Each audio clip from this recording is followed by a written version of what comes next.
The industrial world of Chemos bore little resemblance to the paradise worlds that would later define the Emperor's children's aesthetic sensibilities. Shrouded in perpetual smog from countless manufactorums and mining operations, the planet's surface was scarred by millennia of resource extraction and industrial development. Towering hive cities pierced the polluted atmosphere, their upper reaches disappearing into the chemical fog that blanketed the world. It was here, in this harsh environment of perpetual twilight and mechanical thunder, that Lucius first drew breath. Born into one of Chemos' noble houses, Lucius emerged from the planet's warrior aristocracy, a caste that had evolved to maintain order among the teeming billions of industrial workers. The noble houses of Chemos were not merely political entities, but martial dynasties, each maintaining their own private armies and dueling traditions. These warrior nobles were expected to demonstrate their superiority through combat prowess, engaging in ritualized duels that served both as entertainment for the masses and as a means of settling disputes between the great houses. From his earliest years, Lucius displayed an uncanny aptitude for blade work that set him apart even among Chemos' martial elite. Where other young nobles struggled to master basic sword forms, Lucius moved with an almost supernatural grace, his blade becoming an extension of his will. His instructors, hardened veterans of countless industrial conflicts and noble feuds, found themselves increasingly challenged by their young pupils' rapid advancement.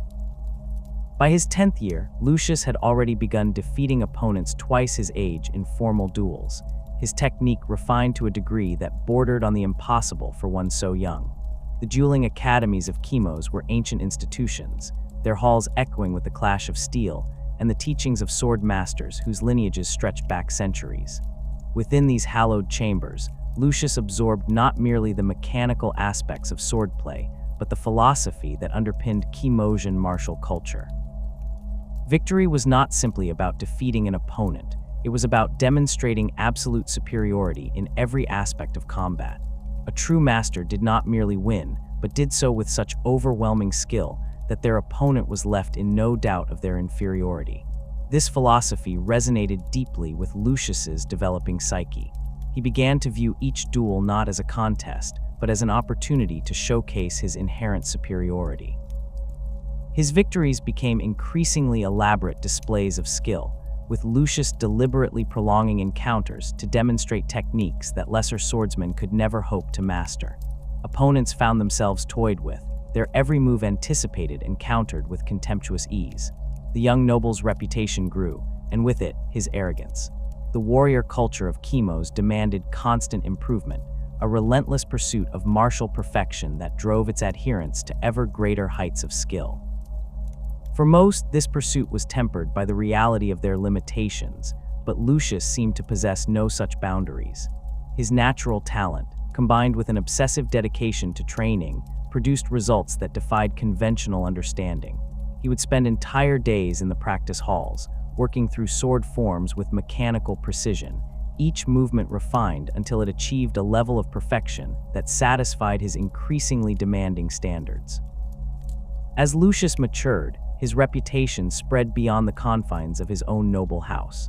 Challenges arrived from across Chemos, as sword masters and champions sought to test themselves against the young prodigy. Each challenger was met with the same result: decisive defeat at the hands of a swordsman whose skill seemed to transcend normal human limitations. These victories were not mere displays of superior technique, but demonstrations of an almost artistic approach to combat. Lucius fought with a fluidity that transformed violence into something approaching beauty, his blade weaving patterns of death that mesmerized even as they destroyed. The arrival of the Emperor and his great crusade forces brought dramatic change to Chemos. The world's integration into the growing Imperium marked the end of the old noble house's autonomy, but it also presented opportunities for those with exceptional abilities.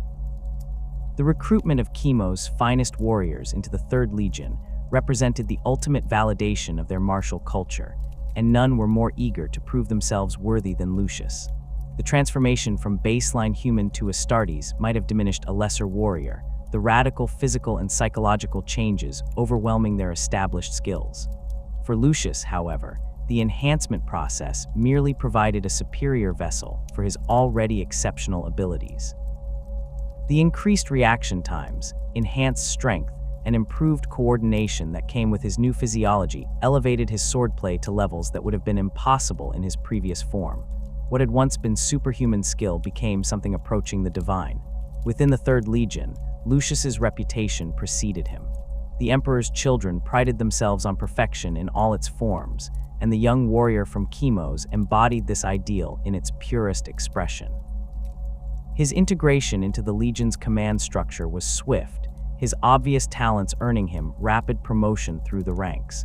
Where other newly inducted Astartes struggled to adapt to their enhanced capabilities, Lucius seemed to have been born for this existence. The Legion's training regimens, designed to push even enhanced warriors to their limits, proved insufficient to challenge Lucius's abilities.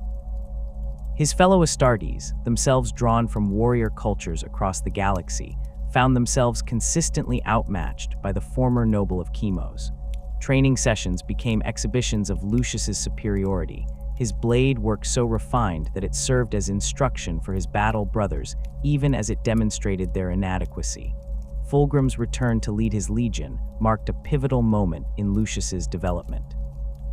The Primarch's own pursuit of perfection resonated deeply with the young Astartes, who saw in his gene father a kindred spirit committed to the same ideals that had driven him since childhood. Fulgrim's emphasis on excellence in all endeavors, from combat prowess to artistic achievement, provided a philosophical framework that elevated Lucius's natural arrogance into something approaching religious devotion. The Primarch quickly recognized Lucius's exceptional abilities, elevating him to positions of increasing responsibility within the Legion's hierarchy. This recognition was not merely acknowledgement of skill, but validation of Lucius's belief in his own superiority. Each promotion reinforced his conviction that he was destined for greatness, that his abilities set him apart from his peers in fundamental ways. The young Astartes began to view himself not merely as an exceptional warrior, but as an artist whose medium was death itself. Under Fulgrim's guidance, the Emperor's children developed a culture of competitive excellence that pushed each warrior to exceed their previous achievements. For most Astartes, this created a healthy rivalry that improved overall Legion performance. For Lucius, it became an obsession that consumed every aspect of his existence. He could not simply be good, he had to be the best. Every training session became a quest for perfection, every combat engagement an opportunity to demonstrate his superiority over lesser warriors. The Legion's dueling traditions provided the perfect outlet for Lucius's competitive nature.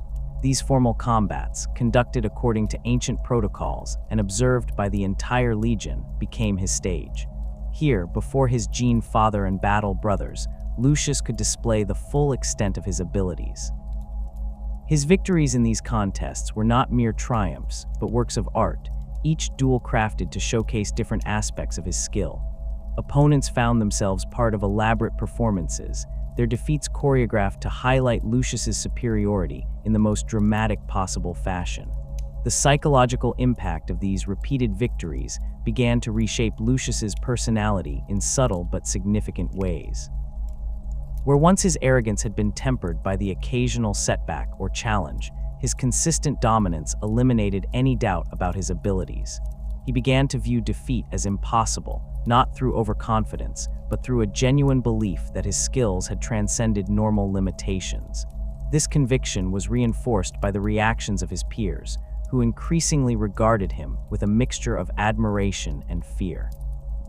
The perfectionism that had driven Lucius since childhood evolved into something more complex and potentially dangerous.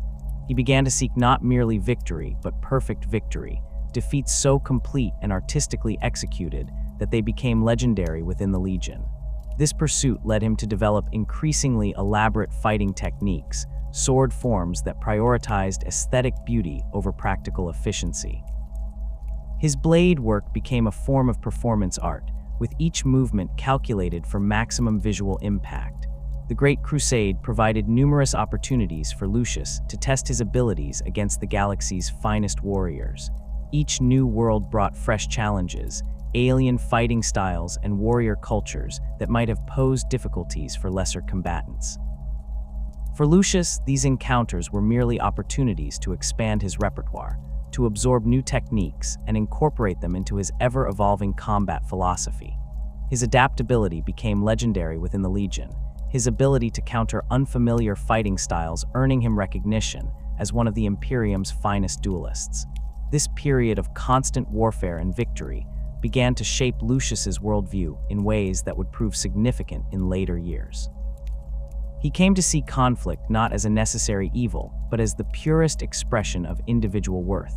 Battle became his cathedral, the clash of blades his prayer, and victory his communion with forces greater than himself. The young Astartes began to develop a philosophy that elevated combat to a spiritual level, viewing each duel as a sacred ritual that revealed fundamental truths about the nature of existence. The Emperor's Children's growing reputation for martial excellence owed much to warriors like Lucius, whose individual achievements reflected glory upon the entire Legion. His name became synonymous with swordsmanship perfection, spoken in the same breath as the greatest blade masters in the Legion's history. This recognition fed his already considerable ego, reinforcing his belief that he represented the pinnacle of what an Astartes warrior could achieve. Yet even as Lucius basked in the adulation of his peers and the approval of his Primarch, subtle changes were taking place within his psyche. The constant pursuit of perfection, the relentless drive to exceed his previous achievements, was creating psychological pressures that would eventually demand release.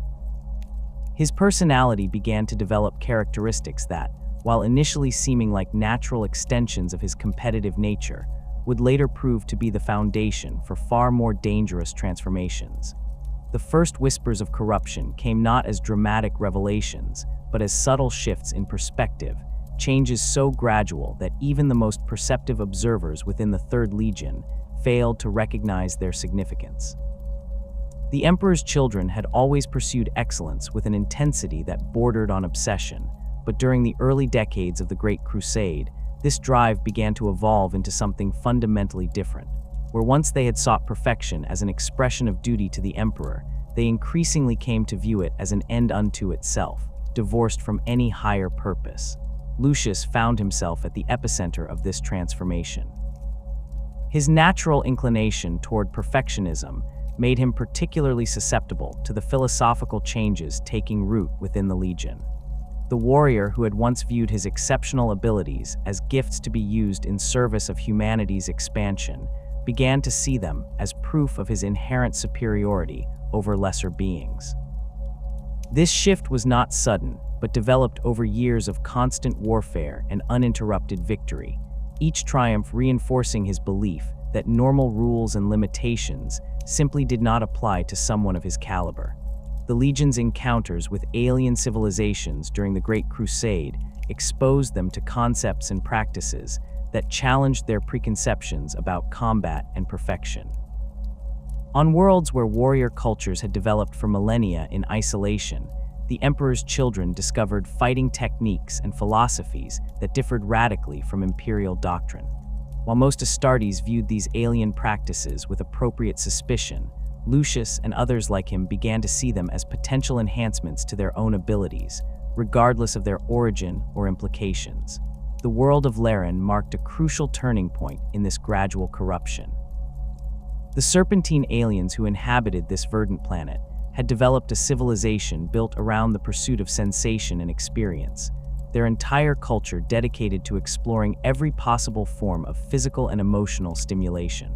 Their warriors fought with a fluidity and grace that impressed even the perfectionist Emperor's Children, their combat techniques incorporating elements of dance and ritual that elevated violence to an art form.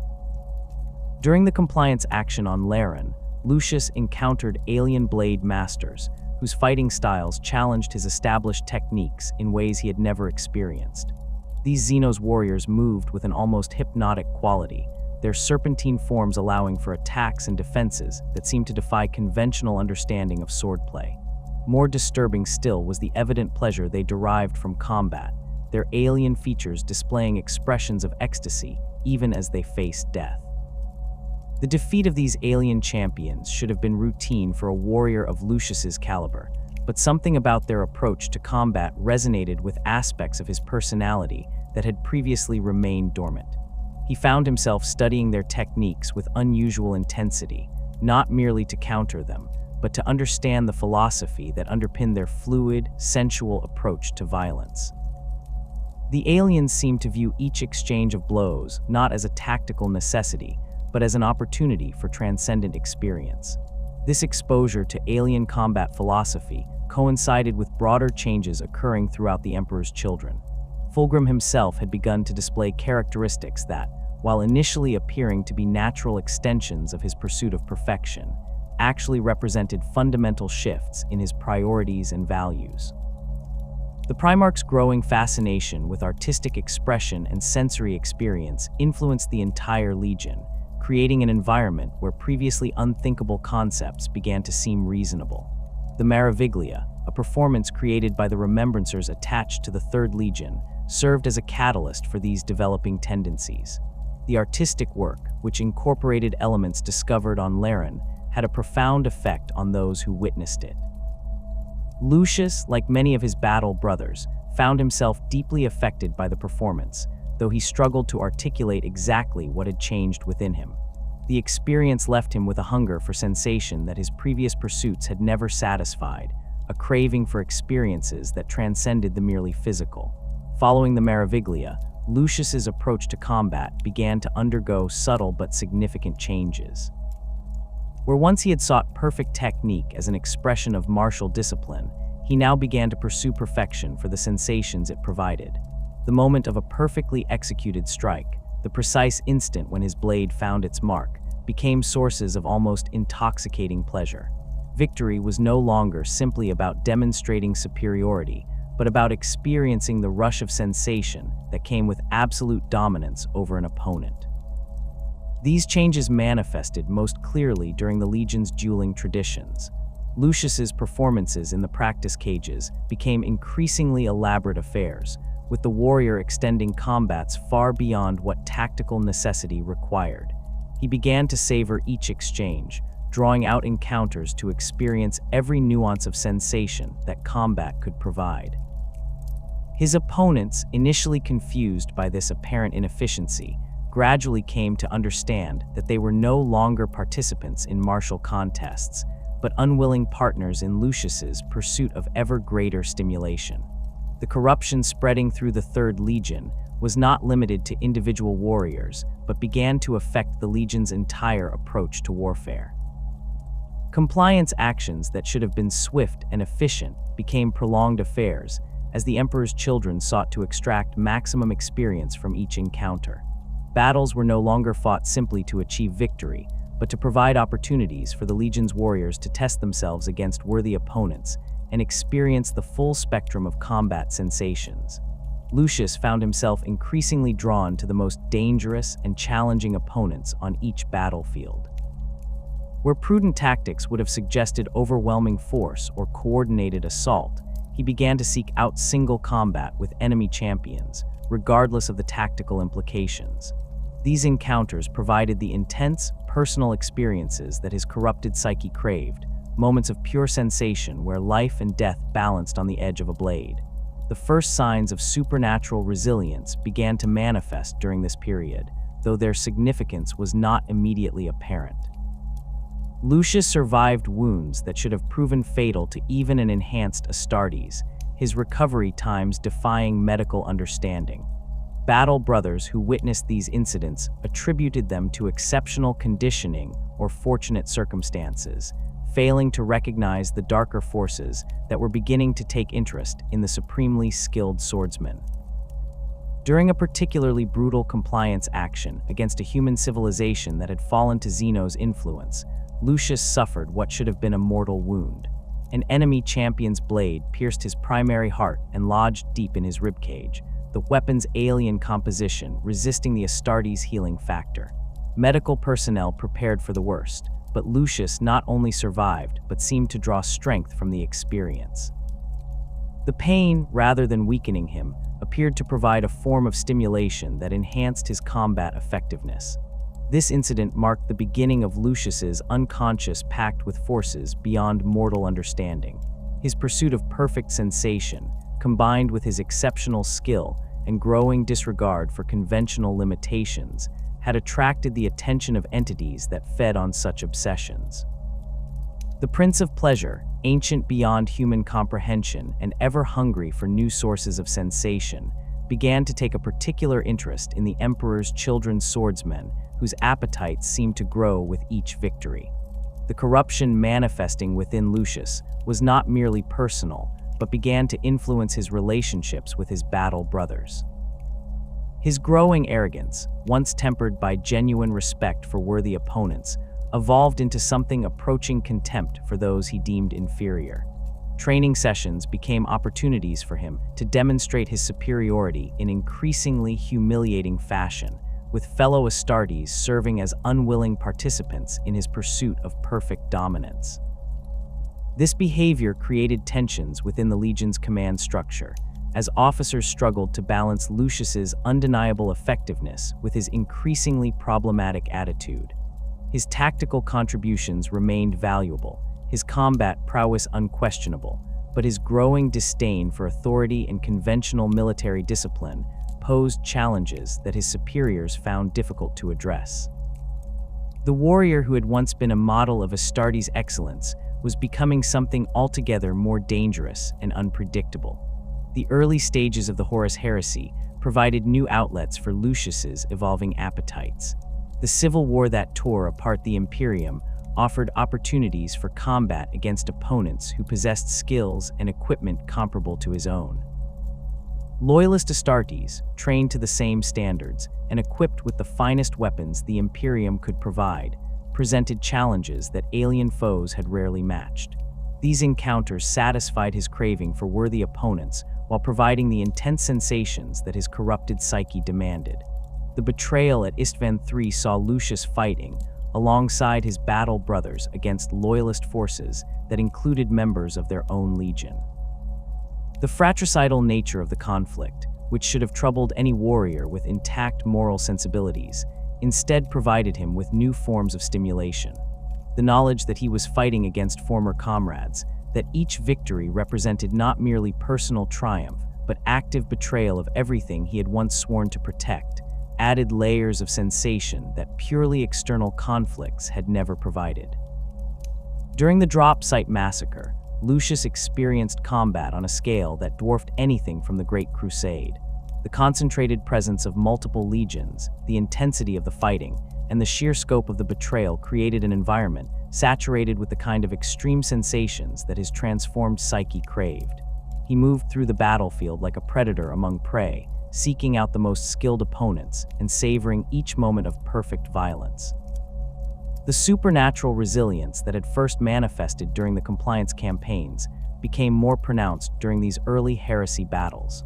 Wounds that should have incapacitated him seemed to heal with unnatural speed, while injuries that would have slowed other Astartes appeared to invigorate him. Battle brothers began to notice that Lucius seemed to draw strength from pain and damage, his combat effectiveness actually increasing as he sustained wounds that should have degraded his performance. These changes were accompanied by physical transformations that, while subtle at first, gradually became more pronounced. His features began to acquire a predatory sharpness that had not been present during his time as a loyalist, while his movements took on an almost serpentine quality that echoed the alien warriors he had faced on Laren. Most disturbing of all were his eyes, which began to display a light that seemed to come from within, a glow that suggested the presence of forces beyond mortal understanding. The corruption that had begun as a pursuit of perfection was evolving into something far more dangerous and comprehensive. Lucius was no longer simply a warrior who had fallen to pride and arrogance, but was becoming a conduit for powers that existed beyond the material realm. His exceptional skill and insatiable appetite for sensation had made him an ideal vessel for entities that sought to influence the physical universe through mortal agents. The battles of the early heresy period saw Lucius's tactical role within the Third Legion evolve to match his changing nature. He was increasingly deployed as a champion and duelist, sent to face enemy heroes in single combat, while his battle brothers engaged in broader tactical operations. These assignments suited his corrupted preferences perfectly, providing opportunities for the kind of intense, personal combat experiences that satisfied his growing hunger for sensation. Each victory in these duels added to Lucius's reputation and reinforced his belief in his own superiority, but they also deepened his corruption and strengthened his unconscious connection to the Dark Prince. The warrior who had once fought for the glory of the Emperor and the advancement of humanity was becoming something altogether different, a creature driven by appetites that grew stronger with each indulgence and more demanding with each satisfaction. The betrayal at Istvan III had been merely the prelude to a far greater act of treachery, one that would shatter the Imperium's unity forever and provide Lucius with opportunities for sensation that exceeded even his corrupted imagination.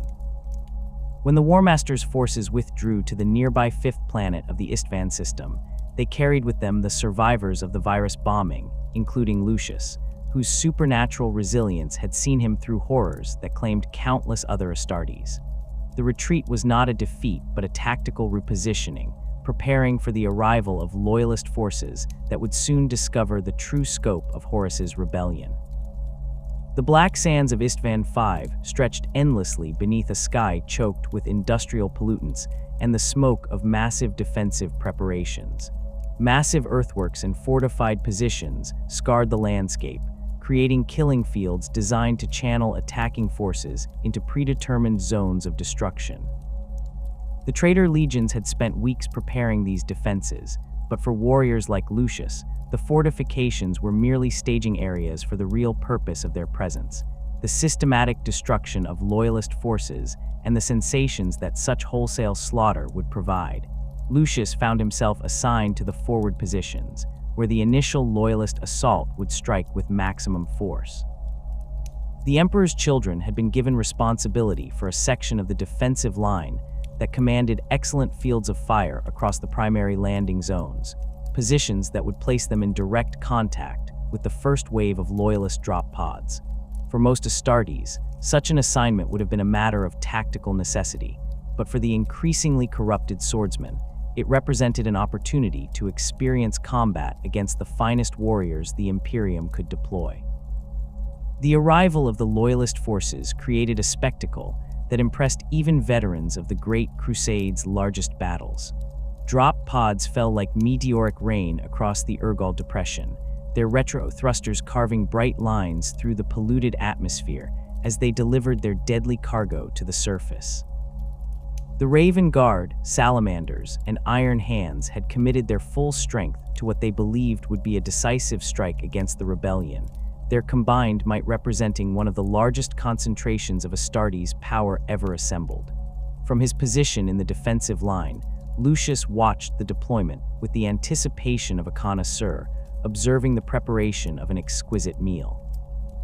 The precision of the Loyalist assault, the coordination between different Legion elements, and the obvious skill of the warriors emerging from their drop pods promised encounters that would satisfy even his elevated standards. These were not the desperate survivors of Istvan III or alien champions with exotic but ultimately inferior techniques, but Astartes trained to the same standards he had once embraced, equipped with weapons and armor that matched his own. The initial exchanges of fire across the depression created a cacophony that resonated through Lucius's enhanced senses with almost musical quality. Bolter rounds traced luminous paths through the smoky air, their distinctive bark mixing with the sharper crack of plasma weapons and the bass rumble of heavy ordnance. The sounds of battle had always provided him with a form of stimulation, but the scale and intensity of the fighting at Istvan V elevated these sensations to levels he had never before experienced. The first Loyalist forces to reach the Emperor's children positions were advance elements of the Raven Guard, their black armor making them difficult targets as they moved through the industrial debris that littered the battlefield. These warriors employed stealth and precision in their assault, seeking to infiltrate the defensive line and create breaches for the heavier forces following behind them. Their approach represented exactly the kind of skilled opposition that Lucius's corrupted psyche craved, opponents whose abilities would test his own, while providing the intense sensations that had become his primary motivation. When the first Raven Guard infiltrator attempted to breach the section of line under Lucius's supervision, the encounter unfolded with a deadly ballet of movement and counter-movement that satisfied the Emperor's children warriors' hunger for perfect violence. The loyalist Astartes moved with the fluid grace characteristic of his legion, his chainsword carving precise arcs through the air as he sought to eliminate the traitor defenders. Lucius met this assault with techniques that had been refined through years of corruption and countless victories, his blade work displaying an artistry that transformed the exchange into something approaching performance. The duel lasted longer than tactical necessity required, with Lucius deliberately extending the encounter to savor every nuance of sensation it provided. The Raven Guard warrior's obvious skill made him a worthy partner in this dance of death, his defensive techniques forcing the Emperor's children champion to employ increasingly elaborate attacks. Each exchange of blows generated waves of pleasure that coursed through Lucius's nervous system, the perfect balance between life and death creating the kind of intense experience that his transformed nature demanded. The Loyalist's death came not as a culmination of overwhelming force, but as the final note in a symphony of violence that Lucius had orchestrated from the encounter's beginning. The fatal strike, delivered with surgical precision through a gap in the Raven Guard warrior's armor, provided a moment of transcendent sensation that left the Emperor's children champion momentarily stunned by its intensity. The dying Loyalist's expression of surprise and pain added layers of stimulation that purely physical combat could never have provided. Similar encounters occurred throughout the defensive line as the Loyalist assault gained momentum, but none matched the intensity of personal combat that Lucius experienced in his individual duels. The broader battle, while impressive in its scale and ferocity, lacked the intimate quality that single combat provided. The sensation of blade meeting blade, the precise timing required for perfect strikes, and the personal nature of killing an opponent at close quarters created experiences that mass warfare could never duplicate. The arrival of Ferrus Manus and the main body of the Iron Hands transformed the character of the battle, introducing heavy armor and concentrated firepower that threatened to overwhelm the traitor positions through sheer weight of assault.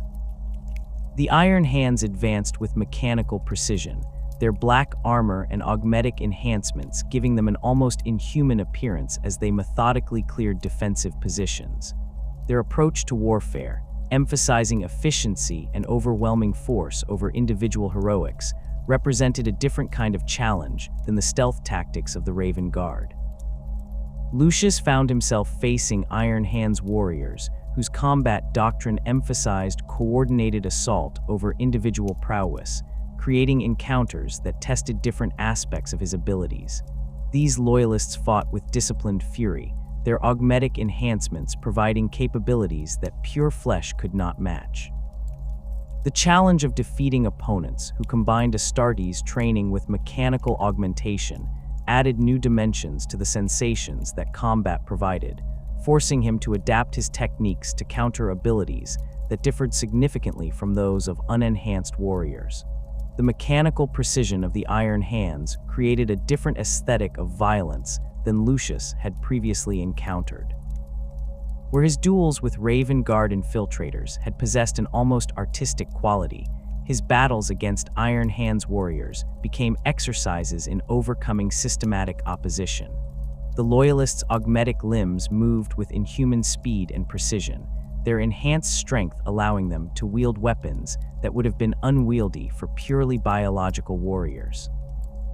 Defeating such opponents required techniques that incorporated elements of anti-mechanical warfare, approaches that Lucius developed through experimentation during the heat of battle. One particular encounter with an Iron Hands sergeant illustrated the unique challenges these opponents presented. The Loyalist warrior's left arm had been replaced with an augmetic limb that terminated in a power fist, while his right eye had been substituted with a targeting device that provided enhanced accuracy with ranged weapons. The combination of mechanical enhancement and Astartes training created an opponent whose capabilities differed significantly from anything Lucius had previously faced. The duel began with the Iron Hands sergeant attempting to use his augmetic arm's superior strength to overwhelm Lucius through brute force. The Power Fist's energy field crackling as it carved through the air with mechanical precision. Lucius responded with techniques that emphasized speed and agility over direct confrontation, his blade work focusing on attacks against the joints and connection points where flesh met machine. The encounter became a study in adaptation, with each warrior adjusting their approach based on the other's capabilities and limitations. The Iron Hands warriors' augmetic enhancements provided advantages in strength and durability, but they also created vulnerabilities that a sufficiently skilled opponent could exploit. Lucius discovered that the mechanical components, while superior to flesh in many respects, lacked the adaptability and intuitive responses that biological systems provided. His strikes began to target these weaknesses, seeking to disrupt the delicate interfaces between organic and mechanical components. The sergeant's defeat came through a combination of superior technique and tactical awareness that highlighted the limitations of mechanical enhancement when faced with truly exceptional skill. Lucius's final strike severed the neural connections controlling the Loyalist's augmetic arm, leaving the powerful limb useless, while the Emperor's children champion delivered the killing blow with almost casual precision. The victory provided sensations that differed qualitatively from his encounters with purely biological opponents, the successful defeat of enhanced capabilities adding new layers to his growing catalog of combat experiences. The systematic destruction of Iron Hands positions throughout the Depression created opportunities for encounters with increasingly senior Loyalist officers, warriors whose individual abilities matched or exceeded those of their subordinates. Company captains and veteran sergeants found themselves isolated as their units were destroyed around them, creating situations where personal combat became the only remaining option. These encounters satisfied Lucius's appetite for worthy opponents while demonstrating the growing extent of his corruption. The battle's progression toward the climactic betrayal by the second wave created an atmosphere of anticipation that resonated through Lucius's enhanced senses with almost physical intensity. The knowledge that the Loyalist forces were advancing toward a trap that would destroy them completely added psychological dimensions to the combat that purely tactical considerations could never have provided. Each Loyalist warrior he faced was not merely an opponent to be defeated, but a participant in a larger drama of betrayal and destruction. When the second wave of supposedly Loyalist forces revealed their true allegiance, the character of the battle transformed completely. The Word-bearers, Alpha Legion, Night Lords, and Iron Warriors opened fire on their erstwhile allies, creating a killing field that trapped the Loyalist forces between two hostile armies. The systematic nature of this betrayal, the careful coordination required to execute such a complex deception, and the sheer scale of the destruction that followed created an environment saturated with the kind of sensations that Lucius's corrupted nature craved. The massacre that followed provided opportunities for combat that exceeded even Lucius's elevated expectations. Loyalist forces, caught between the hammer of the first wave and the anvil of the second, fought with the desperation of warriors who understood that no quarter would be given. Their resistance, while ultimately futile, displayed the kind of skill and determination that made each encounter a worthy test of abilities. The knowledge that these opponents faced certain death added intensity to every exchange, creating moments of perfect violence that satisfied even Lucius's demanding standards. Throughout the slaughter, Lucius moved like a predator among prey, seeking out the most skilled opponents and savoring each moment of perfect combat. His blade work had evolved beyond mere technique into something approaching artistry, each strike calculated for maximum effect both tactically and aesthetically. The dying Loyalists provided him with sensations that ranged from the purely physical pleasure of perfect swordplay to the psychological satisfaction of demonstrating absolute superiority over worthy opponents. The supernatural resilience that had first manifested during the compliance campaigns became increasingly pronounced during the massacre. Wounds that should have slowed or incapacitated him seemed to provide additional stimulation, his combat effectiveness actually increasing as he sustained damage.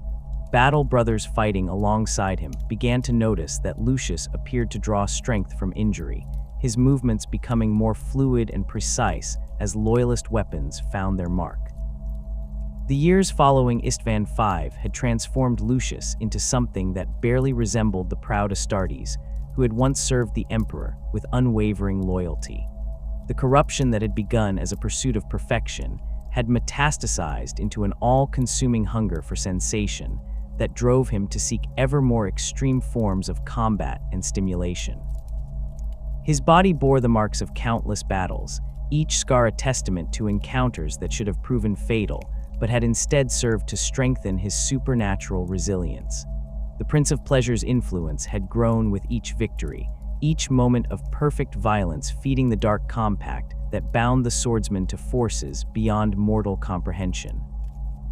When Horus's forces finally reached the Sol system, Lucius found himself positioned among the most elite warriors of the traitor legions, his reputation as an unstoppable duelist having spread throughout the War Master's armies.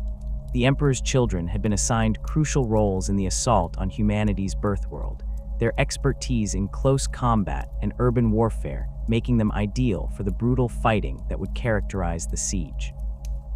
The prospect of facing the Imperial Palace's defenders, warriors trained to the highest standards and equipped with the finest weapons the Imperium could provide, filled Lucius with anticipation that bordered on ecstasy. The approach to Terra revealed a world transformed by 7 years of frantic preparation. Massive orbital defense platforms bristled with weapons capable of destroying capital ships, while the planet's surface had been converted into a fortress of unprecedented scale.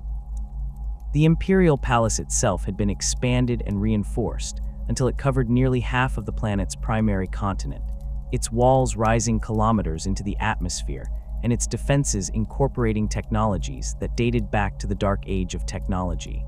The sight of these preparations should have given any rational warrior pause, but for Lucius, they merely promised encounters with opponents worthy of his evolved abilities.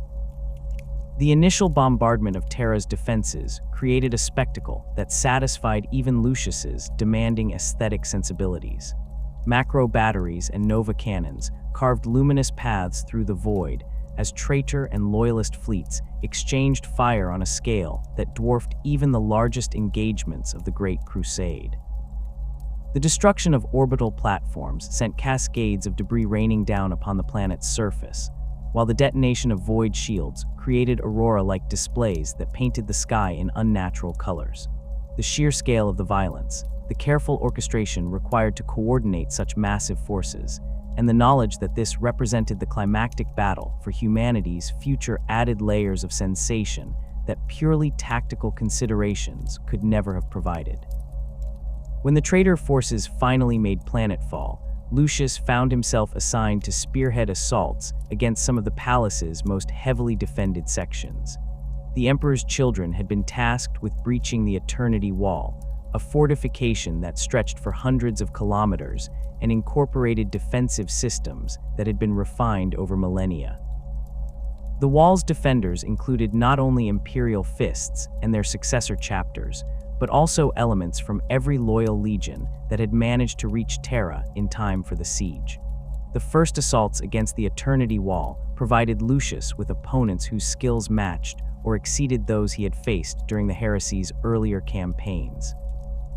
Imperial Fist's veterans, their yellow armor scarred by years of siege warfare, fought with a disciplined fury that reflected their legion's expertise in defensive operations. These warriors had spent decades perfecting techniques for close-quarters combat in confined spaces, their bolt pistols and chainswords wielded with precision that came from countless hours of training in similar environments. The narrow confines of the wall's defensive positions created an environment where individual skill could prove decisive, exactly the kind of intimate combat that Lucius's corrupted nature craved. Breaching charges opened gaps in the massive fortification, creating entry points that could only be exploited through direct assault by small groups of elite warriors. The Emperor's children champion found himself leading these attacks, his supernatural abilities and growing reputation making him the obvious choice for such dangerous assignments. One of his first encounters within the wall's defenses illustrated the quality of opposition that Terra's defenders could provide.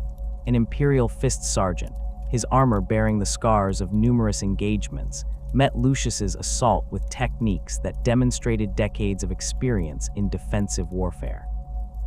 The Loyalist's chainsword moved with mechanical precision, each strike calculated to maximize damage while conserving energy for prolonged combat.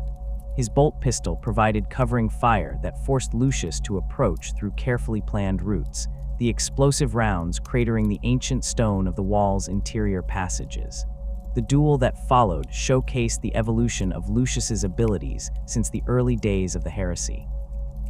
Where once he had relied primarily on superior technique and natural talent, his combat style now incorporated elements that defied conventional understanding. His movements possessed an almost serpentine quality that allowed him to flow around the Imperial Fist Sergeant's attacks, while his blade work displayed an artistry that transformed violence into something approaching performance. The encounter lasted far longer than tactical necessity required, with Lucius deliberately extending the combat to savor every nuance of sensation it provided. The Imperial Fist's warrior's death came through a combination of superior skill and supernatural enhancement that highlighted the extent of Lucius's transformation. The fatal strike, delivered with surgical precision through a gap in the Loyalist's armor, provided a moment of transcendent pleasure that left the Emperor's children champion momentarily stunned by its intensity. The dying sergeant's expression of defiance, maintained even in the face of certain death, added psychological dimensions to the victory that purely physical triumph could never have achieved. Similar encounters occurred throughout the assault on the Eternity Wall, as Lucius carved a path of destruction through the Imperial Fist's defensive positions. Each breach in the fortification revealed new chambers and passages filled with Loyalist defenders, creating opportunities for the kind of intimate combat that satisfied his appetite for worthy opponents. The ancient stonework of the wall, carved with inscriptions commemorating 10,000 years of Imperial history, provided a backdrop for violence that possessed almost ritualistic significance. The systematic destruction of defensive positions throughout the wall created opportunities for encounters with increasingly senior Loyalist officers. Company captains and veteran sergeants, their individual abilities honed by decades of warfare, found themselves facing an opponent whose skills had been enhanced by forces beyond their understanding. These warriors fought with the desperate courage of men who understood that their defeat would bring the traitor forces one step closer to the Emperor himself, their resistance displaying the kind of determination that made each victory a genuine achievement.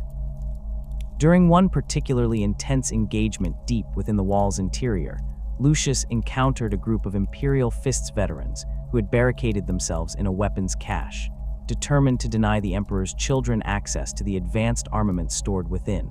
The Loyalists had positioned themselves to create overlapping fields of fire that would make any direct assault extremely costly, their bolt rifles and plasma guns providing firepower that could threaten even enhanced Astartes. The tactical situation required careful planning and coordination, but Lucius's growing arrogance led him to attempt a direct assault that should have resulted in his destruction. The supernatural resilience that had first manifested during the compliance campaigns proved decisive in this encounter.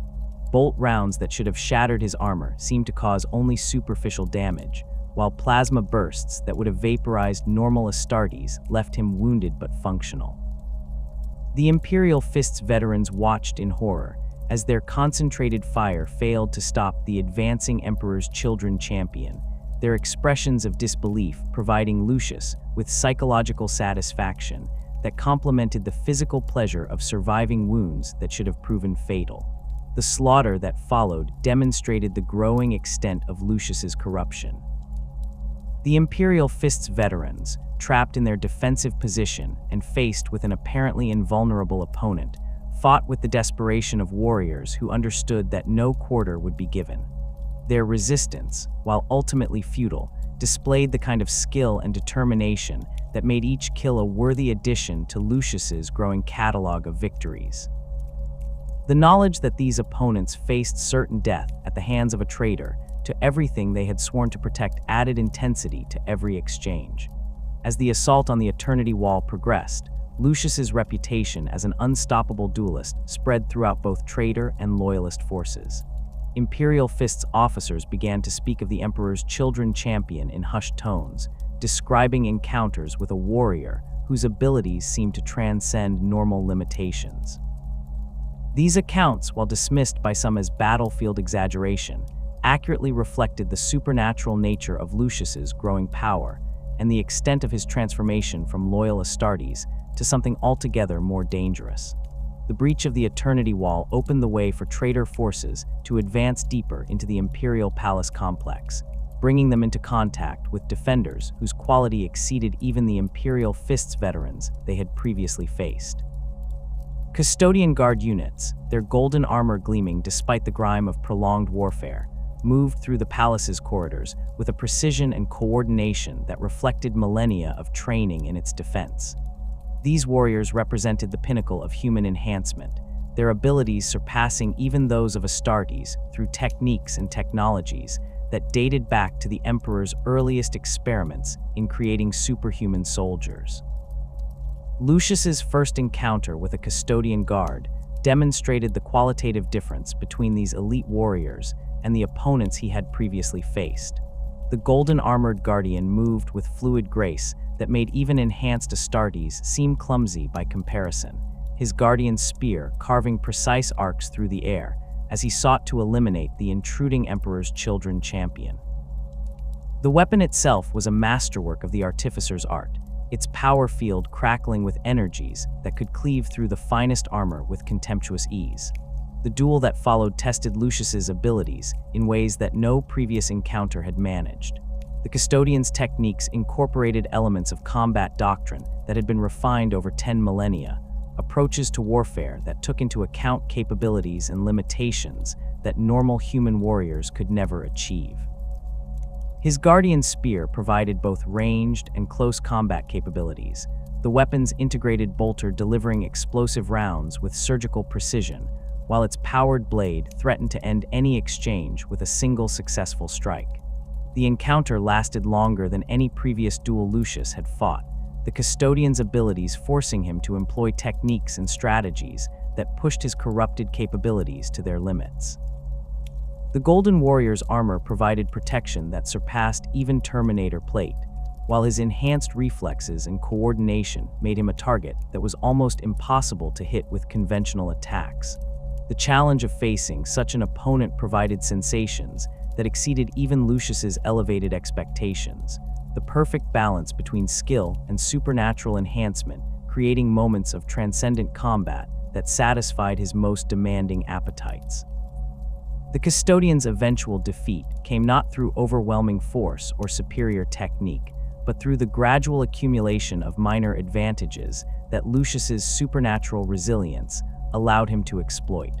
Wounds that should have slowed the Emperor's children champion seemed to provide additional stimulation, his combat effectiveness actually increasing as the Golden Warrior's spear found its mark. The dying custodian's expression of disbelief, as he witnessed an opponent survive injuries that should have proven instantly fatal, provided psychological satisfaction that complemented the physical pleasure of victory against such a worthy foe. The systematic destruction of custodian positions throughout the inner palace created opportunities for encounters with warriors whose individual abilities represented the pinnacle of human achievement. Tribune commanders and shield captain veterans found themselves facing an opponent whose skills had been enhanced by forces that their training had never prepared them to counter. These engagements satisfied Lucius's appetite for worthy opponents while demonstrating the growing extent of his supernatural abilities and the dark compact that sustained them. During the final stages of the assault on the Imperial Palace, as traitor forces fought their way toward the Sanctum Imperialis itself, Lucius encountered opposition that would test his abilities in ways he had never imagined. The innermost defenses of the palace were manned not only by custodians and space marines, but by warriors from across the galaxy who had come to Terra to stand in humanity's darkest hour. These defenders included champions from knight houses whose loyalty to the emperor transcended political considerations, as well as elite guard regiments whose skills had been honed through centuries of warfare against the galaxy's most dangerous threats. It was during this climactic phase of the siege that Lucius finally encountered an opponent whose abilities would challenge his growing belief in his own invincibility.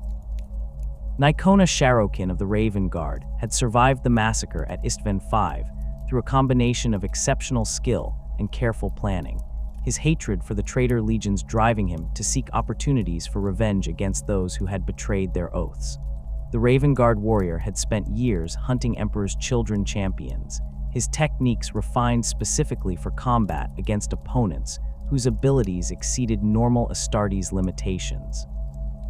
The encounter began in the ruins of a palace chapel, its ancient stonework scarred by bombardment and its sacred imagery defaced by traitor forces. Sharokin had positioned himself to take advantage of the terrain, using the chapel's broken columns and collapsed sections to create firing positions that would allow him to engage at range before closing for melee combat. His approach demonstrated the tactical acumen that had allowed him to survive when so many of his battle brothers had fallen, careful planning, replacing the reckless heroics that had doomed lesser warriors. The initial exchange of fire revealed the qualitative difference between this opponent and those Lucius had previously faced. Sharokin's shots were placed with surgical precision, each bolt round targeted at joints and weak points in the Emperor's children champion's armor. The Raven Guard warrior's rifle had been modified with targeting systems that provided enhanced accuracy, while his ammunition included specialized rounds designed to penetrate even the finest power armor. The careful preparation evident in these modifications demonstrated a level of planning and forethought that exceeded anything Lucius had encountered during his previous duels. When the engagement finally moved to close combat, Sharokin's techniques proved to be perfectly adapted for fighting against opponents whose abilities had been enhanced beyond normal Astartes' limitations. His blade work emphasized speed and precision over raw power, seeking to exploit the gaps that supernatural resilience could not cover. The Raven Guard warrior had studied recordings of Lucius's previous encounters, analyzing his techniques and identifying patterns that could be exploited by a sufficiently skilled opponent. The duel that followed represented the culmination of years of corruption and the ultimate test of abilities that Lucius had believed made him invincible. Sharokin's attacks came with mechanical precision, each strike calculated to maximize damage while minimizing exposure to counterattack.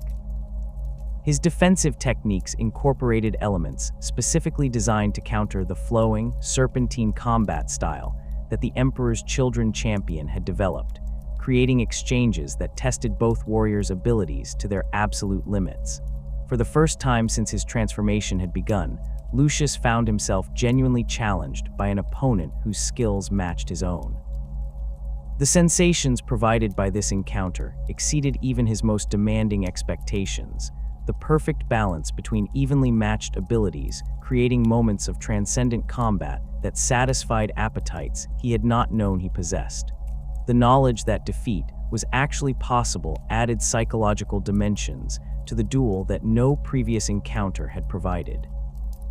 The fatal strike came with surgical precision, Sharokin's blade finding the one gap in Lucius's defenses that supernatural resilience could not protect.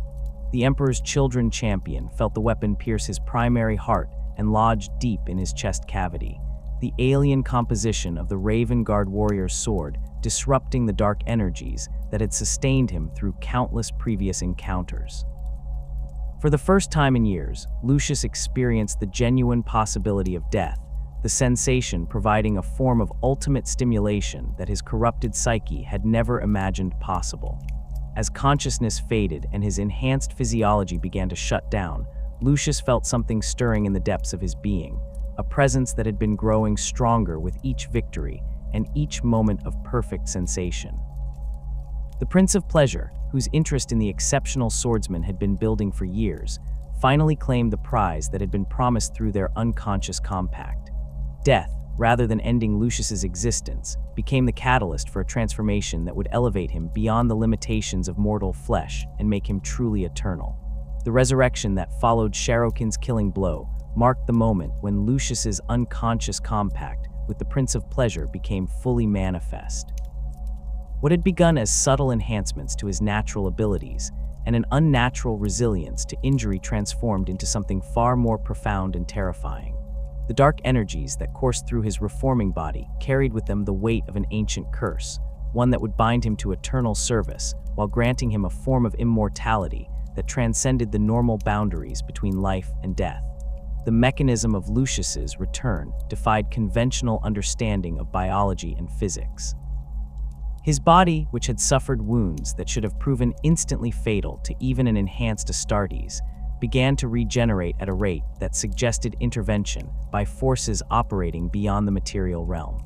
Torn organs reformed themselves with supernatural speed, while severed neural pathways reconnected in patterns that improved rather than merely restored their previous function.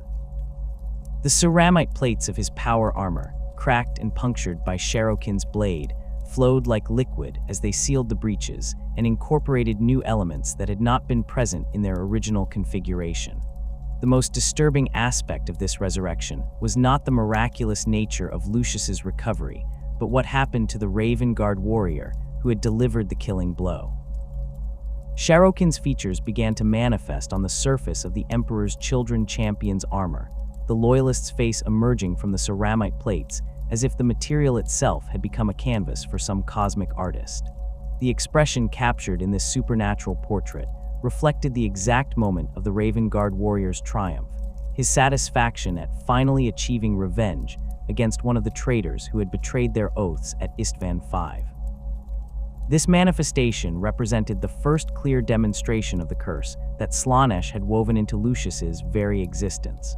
The Prince of Pleasure, whose dominion extended over all forms of sensation and experience, had crafted a fate for the exceptional swordsman that would ensure his eternal service, while providing the Dark God with a constant source of the emotions and experiences that sustained such entities. The curse operated through principles that existed beyond mortal comprehension, drawing upon the fundamental connections between consciousness, identity, and the immaterial realm that underlies all reality. The theological implications of Lucius's resurrection ability within the broader context of chaos lore represented a significant departure from the normal relationship between mortal servants and their divine patrons. Where most champions of the dark gods served through choice or corruption, gradually surrendering their humanity in exchange for power and favor, Lucius had become something more akin to a living avatar of Slaanesh's will.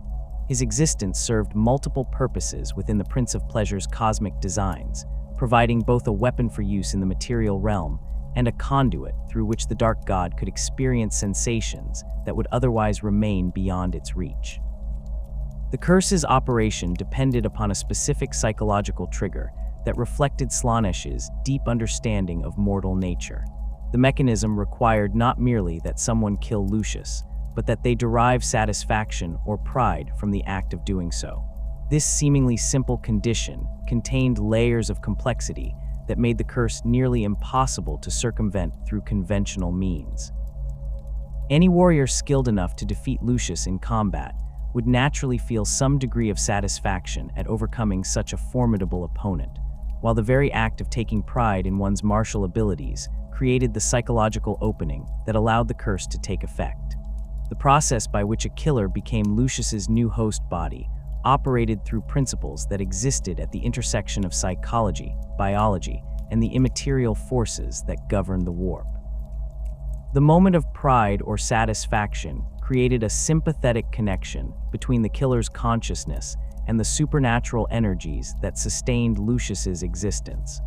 This connection, once established, began to work changes in the killer's physical form that gradually transformed them into a new vessel for the cursed champion's continued existence.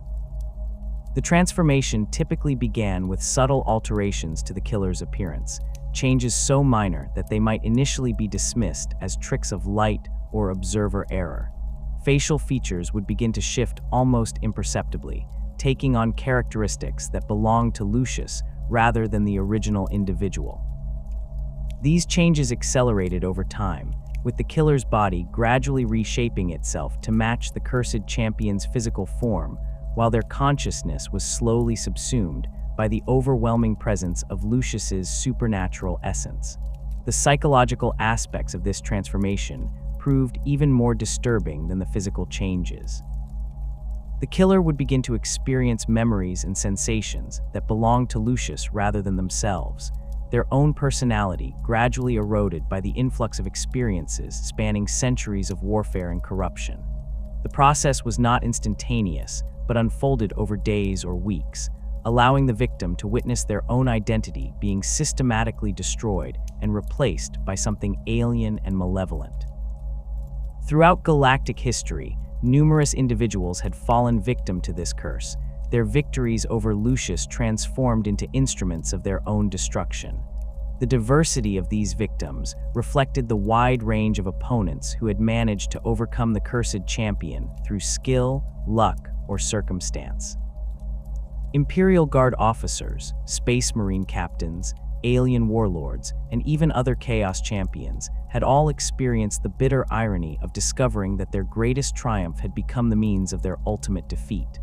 One of the earliest documented cases involved a Salamander's sergeant named Thaddeus Kryn, who encountered Lucius during a boarding action in the years following the Siege of Terra.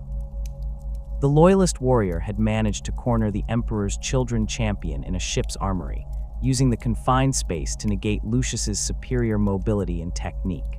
Kryn's thunder hammer, wielded with the methodical precision characteristic of his legion, had delivered a blow that should have reduced even an enhanced Astartes to pulverized remains. The Salamander's sergeant's satisfaction at eliminating a notorious traitor proved to be his undoing. Within hours of the encounter, Kryn began to experience changes that defied medical explanation. His features, previously bearing the distinctive characteristics of Nocturne's harsh environment, began to take on the predatory sharpness that marked Lucius's appearance. The sergeant's memories of his homeworld and battle brothers gradually faded, replaced by recollections of battles fought in service to the Prince of Pleasure. Within a week, nothing remained of Thaddeus Kryn except another face adorning Lucius's armor, while the cursed champion continued his eternal existence in a new body. A similar fate befell Captain Arcturus Vane of the Iron Hands, whose encounter with Lucius occurred during a raid on a forge world in the 32nd millennium. The Iron Hands officer had spent months planning the assault, analyzing intelligence reports and tactical assessments to develop strategies specifically designed to counter Lucius's known capabilities. His approach emphasized overwhelming firepower and coordinated assault, seeking to eliminate the cursed champion through methods that would minimize the risk of single combat. Vane's plan succeeded beyond his expectations, with concentrated fire from multiple heavy weapons reducing Lucius to component atoms in a matter of seconds. The Iron Hands captain's pride in his tactical acumen and his satisfaction at eliminating a significant threat to Imperial forces created the psychological opening that the curse required. The transformation that followed proved particularly disturbing because of Vane's extensive cybernetic augmentations, which the curse somehow incorporated into Lucius's new form while maintaining their functionality. The case of Wabos Scarjo demonstrated that the curse operated without regard for species or psychological framework. The massive orc warlord had encountered Lucius during a three-way battle on a contested world, their duel taking place amid the chaos of Imperial, Chaos, and Orc forces engaged in simultaneous combat. Scarjaw's victory came through brute force rather than technique, his power claw literally tearing Lucius apart in a display of raw violence that impressed even other orcs. The orc's simple satisfaction at proving himself the better fighter triggered the curse's mechanism, despite the fundamental differences between human and orc psychology. The transformation that followed created one of the most bizarre manifestations of Lucius's resurrection, with the cursed champion's consciousness somehow adapting to function within an orc's radically different neural architecture. The resulting hybrid retained Lucius's memories and personality, while incorporating aspects of orc physiology that enhanced his already formidable combat capabilities.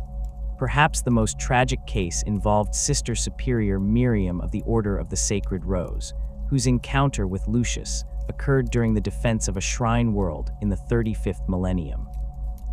The sororitas officer had managed to wound the cursed champion with a blessed blade, the weapon's sanctified nature disrupting the supernatural energies that sustained his existence. Her prayer of thanksgiving for the Emperor's guidance in achieving victory provided the emotional trigger that the curse required, transforming her moment of spiritual triumph into the catalyst for her own destruction. The curse's ability to affect individuals whose faith should have provided protection against chaos influence highlighted the sophisticated nature of Slaanesh's creation. The Dark Prince had crafted a mechanism that could exploit even the most positive emotions, turning devotion and righteousness into instruments of corruption. Sister Miriam's transformation proved particularly disturbing to imperial authorities, as it suggested that no amount of faith or purity could provide absolute protection against certain forms of chaos influence. The theological implications of these transformations extended far beyond their immediate tactical significance. Each resurrection demonstrated Slaanesh's ability to reach across the boundaries between the material and immaterial realms, manipulating the fundamental forces that governed life and death according to the Dark God's will. The curse represented a form of divine intervention that operated through principles entirely alien to imperial understanding of how the universe functioned. Imperial scholars who studied reports of Lucius's resurrections found themselves confronting evidence that challenged basic assumptions about the nature of consciousness and identity.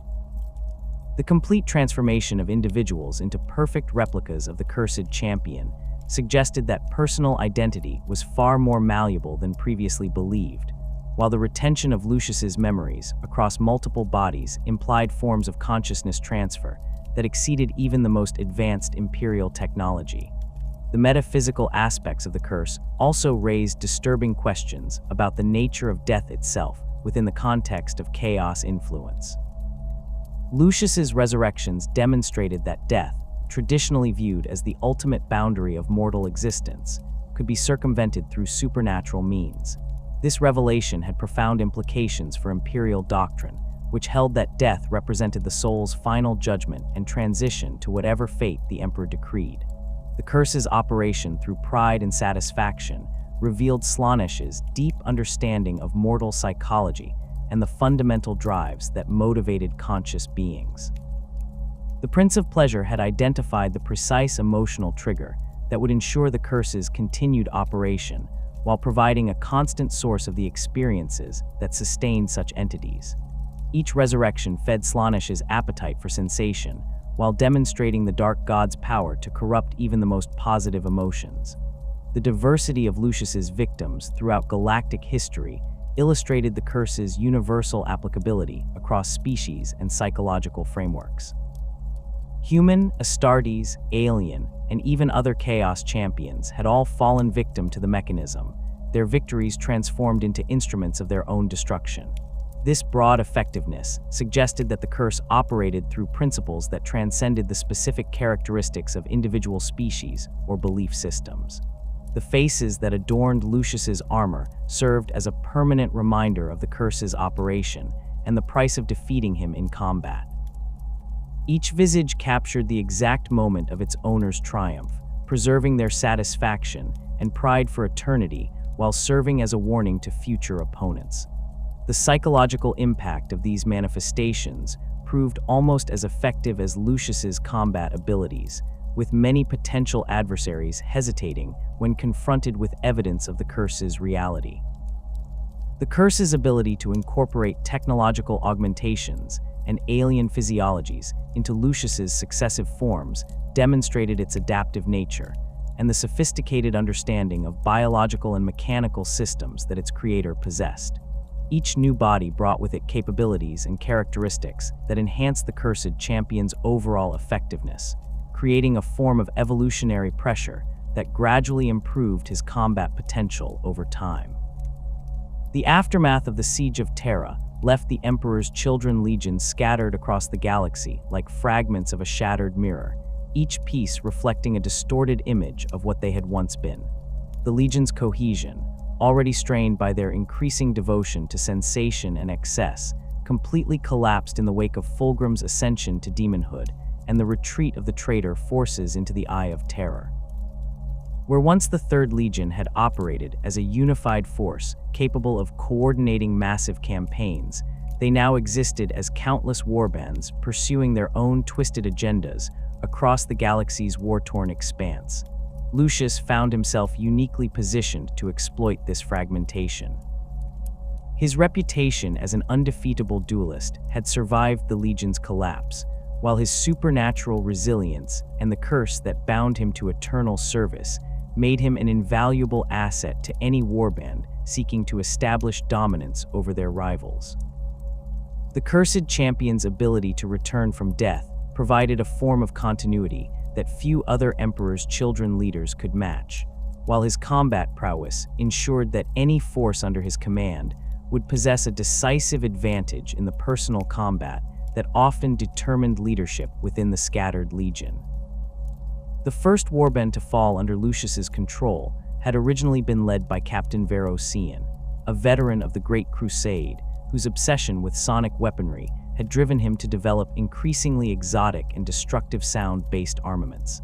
Verocian's forces specialized in urban warfare, using their modified weapons to bring down entire city blocks, while their enhanced hearing allowed them to navigate through the acoustic chaos they created. The captain's tactical abilities were considerable, but his pride in his innovations ultimately proved his undoing when he challenged Lucius to demonstrate whether blade could triumph over sound. The duel took place in the ruins of a hive city on Mordian, with Verocian's sonic blaster creating waves of destructive sound that should have liquefied any opponent before they could close to melee range. The captain had positioned himself in an amphitheater whose acoustics amplified his weapon's effects, confident that the terrain would provide him with an insurmountable advantage. His satisfaction at witnessing Lucius's apparent disintegration under the sonic assault triggered the curse's mechanism, transforming his moment of triumph into the catalyst for his own destruction. The warband that Lucius inherited from Verocian's transformation included approximately 200 Emperor's Children Marines, along with supporting elements of Chaos cultists and renegade Imperial Guard units that had been corrupted during previous campaigns. The force was well equipped with exotic weapons and vehicles that reflected their former leader's obsession with sonic warfare, including noise marine squads whose weaponry could level fortifications through concentrated acoustic assault. More importantly, the warband possessed a small fleet of vessels that provided the mobility necessary for the hit-and-run tactics that had become standard among the scattered Emperor's Children. Lucius's approach to command differed significantly from the methodical leadership style that had characterized the Legion during the Great Crusade. Where previous commanders had emphasized coordination and tactical doctrine, the Cursed Champion operated according to principles that prioritized personal combat and the pursuit of perfect sensation over conventional military objectives. His strategies focused on identifying opponents whose defeat would provide the most intense experiences, regardless of their tactical significance or the resources required to engage them. The warband's organizational structure reflected this philosophy, with traditional command hierarchies replaced by systems based on combat prowess and the ability to provide Lucius with worthy opponents. Squad leaders were selected not for their tactical acumen, but for their skill in identifying challenging foes and orchestrating encounters that would satisfy their commander's appetite for sensation. This approach created a force that excelled at targeted assassinations and dueling actions, but struggled with conventional military operations that required sustained coordination. The relationship between Lucius and his subordinates operated through a combination of fear, admiration, and shared addiction to the sensations that combat provided. The Marines under his command had witnessed his resurrections firsthand, understanding that their leader's defeat in combat would merely result in his return in a new form, while potentially claiming the life of whoever had achieved the victory. This knowledge created a unique form of loyalty, with subordinates actively working to ensure that Lucius faced only opponents whose deaths would benefit the warband, rather than individuals whose transformation might deprive them of their leader's services. The warband's recruitment practices reflected the fragmented nature of the post-heresy emperor's children, drawing new members from a variety of sources rather than relying on traditional legion structures. Renegade space marines from other legions who had developed similar obsessions with combat and sensation found themselves welcomed into Lucius's forces, their skills evaluated through ritual duels that served both as tests of ability and sources of entertainment. Chaos cultists who demonstrated exceptional prowess with blade weapons could earn positions of responsibility within the warband's hierarchy, though they remained subordinate to the Astartes who formed its core. The integration of these diverse elements required careful management of competing egos and conflicting loyalties. Lucius addressed these challenges through a system of ritualized combat that allowed ambitious subordinates to advance through the ranks, while providing him with regular opportunities to witness skilled dueling. These internal competitions served multiple purposes within the warband structure, maintaining combat readiness while satisfying the various appetites for violence and dominance that drove individual members. The warband's relationship with other Emperor's Children forces reflected the broader fragmentation that had affected the Legion following the heresy. Some commanders viewed Lucius's growing influence with suspicion, recognizing that his supernatural abilities and reputation for invincibility posed potential threats to their own authority. Others sought to form alliances with his forces, hoping to benefit from his combat prowess while avoiding the risks associated with challenging him directly. Commander Eidolon, one of the few senior Emperor's Children officers to survive the Legion's collapse with his authority intact, maintained a complex relationship with Lucius that combined mutual respect with underlying tension. Eidolon's own transformation into a demon, Prince had granted him abilities that rivaled those of the Cursed Champion, while his position as one of Fulgrim's favored servants provided him with resources and influence that exceeded what most warband leaders could command. The two champions occasionally cooperated on campaigns that required their combined abilities, but their interactions were characterized by careful maneuvering, as each sought to avoid providing the other with opportunities for advancement at their expense. The Noise Marine cult that had emerged within the scattered Emperor's Children created additional complications for Lucius's command structure. These warriors, whose devotion to sonic weaponry had evolved into a form of religious obsession, operated according to principles that sometimes conflicted with the Cursed Champion's focus on blade combat.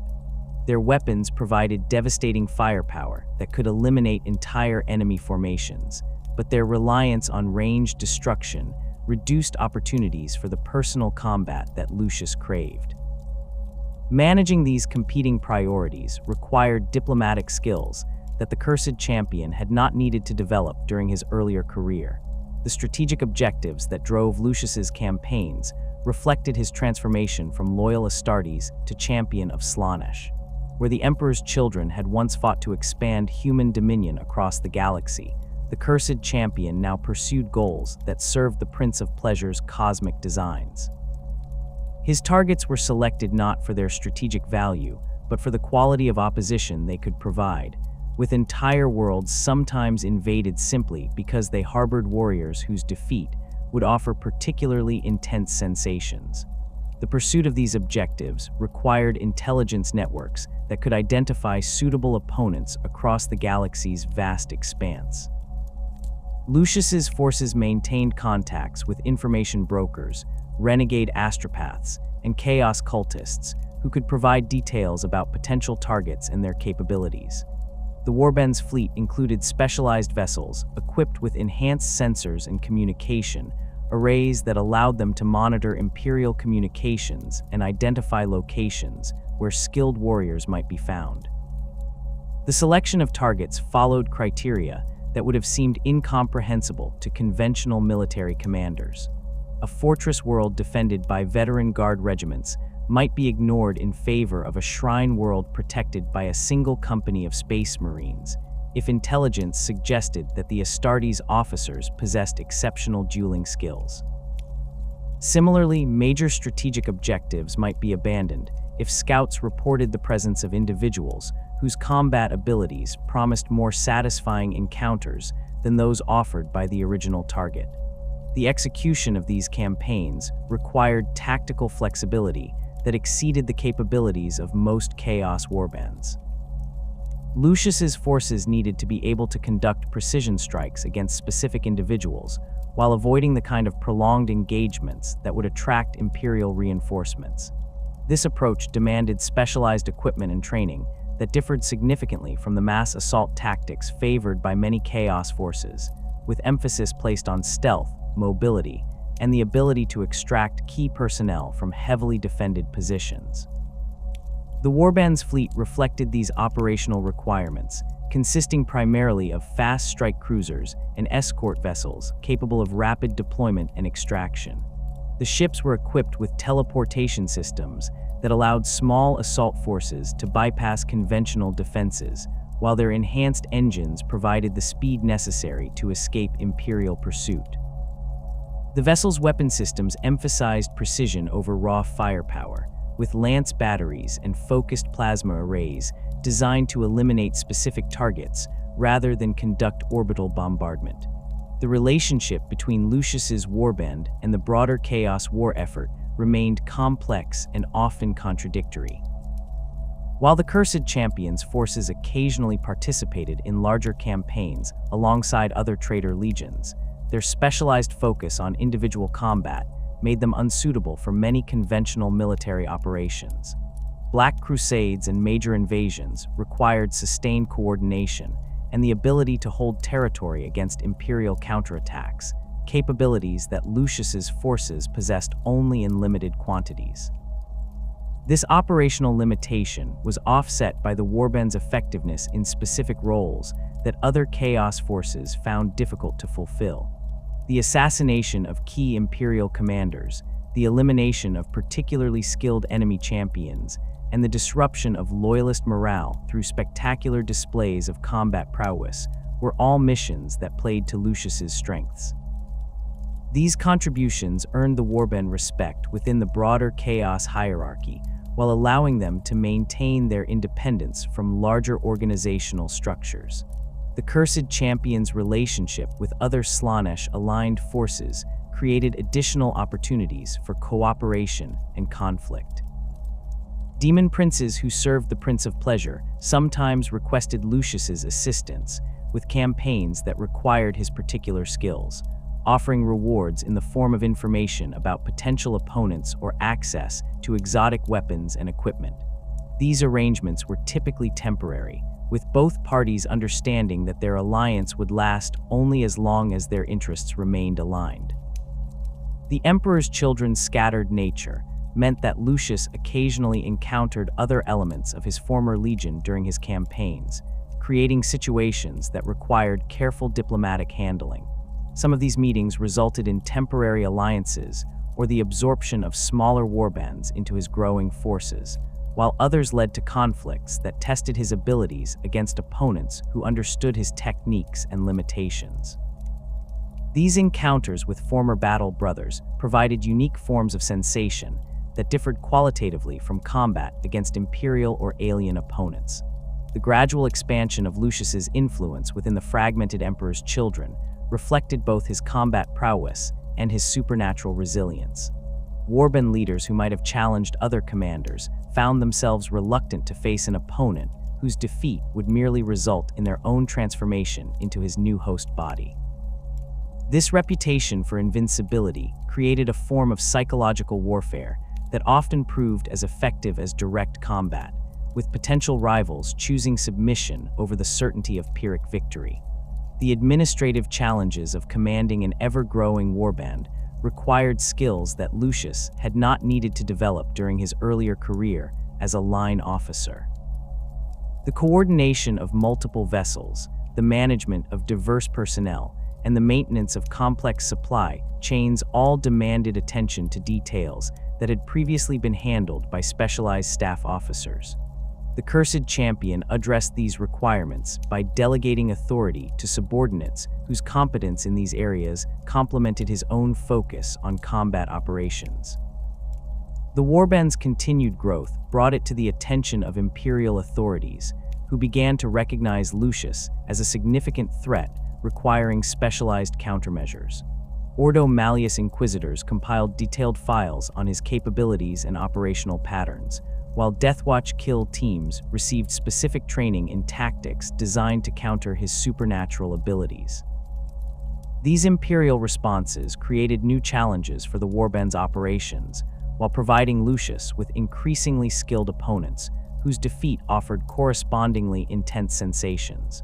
The recognition of Lucius as a major threat by Imperial authorities marked the beginning of a new phase in his eternal existence, one characterized by increasingly sophisticated opposition and correspondingly intense combat experiences. The Ordo Malleus had compiled extensive files on his operational patterns, documenting his preference for targeting skilled individual opponents over strategic objectives of conventional military value. This intelligence-gathering effort revealed disturbing patterns in the Cursed Champion's activities that suggested a level of tactical sophistication that exceeded simple bloodlust or random violence. The first major Imperial response came during the Macharian Crusade in the 39th millennium, when Lucius's warband began targeting the expedition's most skilled officers for elimination. The Cursed Champion had identified the Crusade as a target-rich environment, with veteran commanders from across the Imperium assembled under a single banner and operating in relatively predictable patterns. His initial strikes focused on regimental colonels and company captains, whose reputations for personal combat prowess had earned them recognition within the Imperial Guard hierarchy. Colonel Mordian Thrace of the Vestroyan 15th Firstborn became one of Lucius's earliest victims during this campaign. The Vestroyan officer had earned his reputation through decades of service in the galaxy's most contested war zones, his skill with both lasgun and chainsword making him a formidable opponent in any engagement. Thrace's tactical acumen had seen his regiment through numerous compliance actions, while his personal combat abilities had been demonstrated in formal duels against challengers from across the Imperial Guard's officer corps. The assassination took place during a regimental review on the industrial world of Mordax Prime, with Lucius infiltrating the ceremony through methods that bypassed both electronic surveillance and human sentries. The Cursed Champion's approach demonstrated the sophisticated planning capabilities that his warband had developed, using detailed intelligence about Vestroyan military traditions to predict the exact timing and location where Thrace would be most vulnerable to direct assault. The duel itself lasted less than 10 minutes, but its intensity provided sensations that satisfied Lucius's most demanding appetites. Thrace fought with the disciplined fury characteristic of Vestroyan officers, his movements economical and precise as he sought to counter techniques that exceeded anything in his previous experience. The colonel's chainsword carved efficient arcs through the air, each strike calculated to maximize damage while conserving energy for prolonged combat.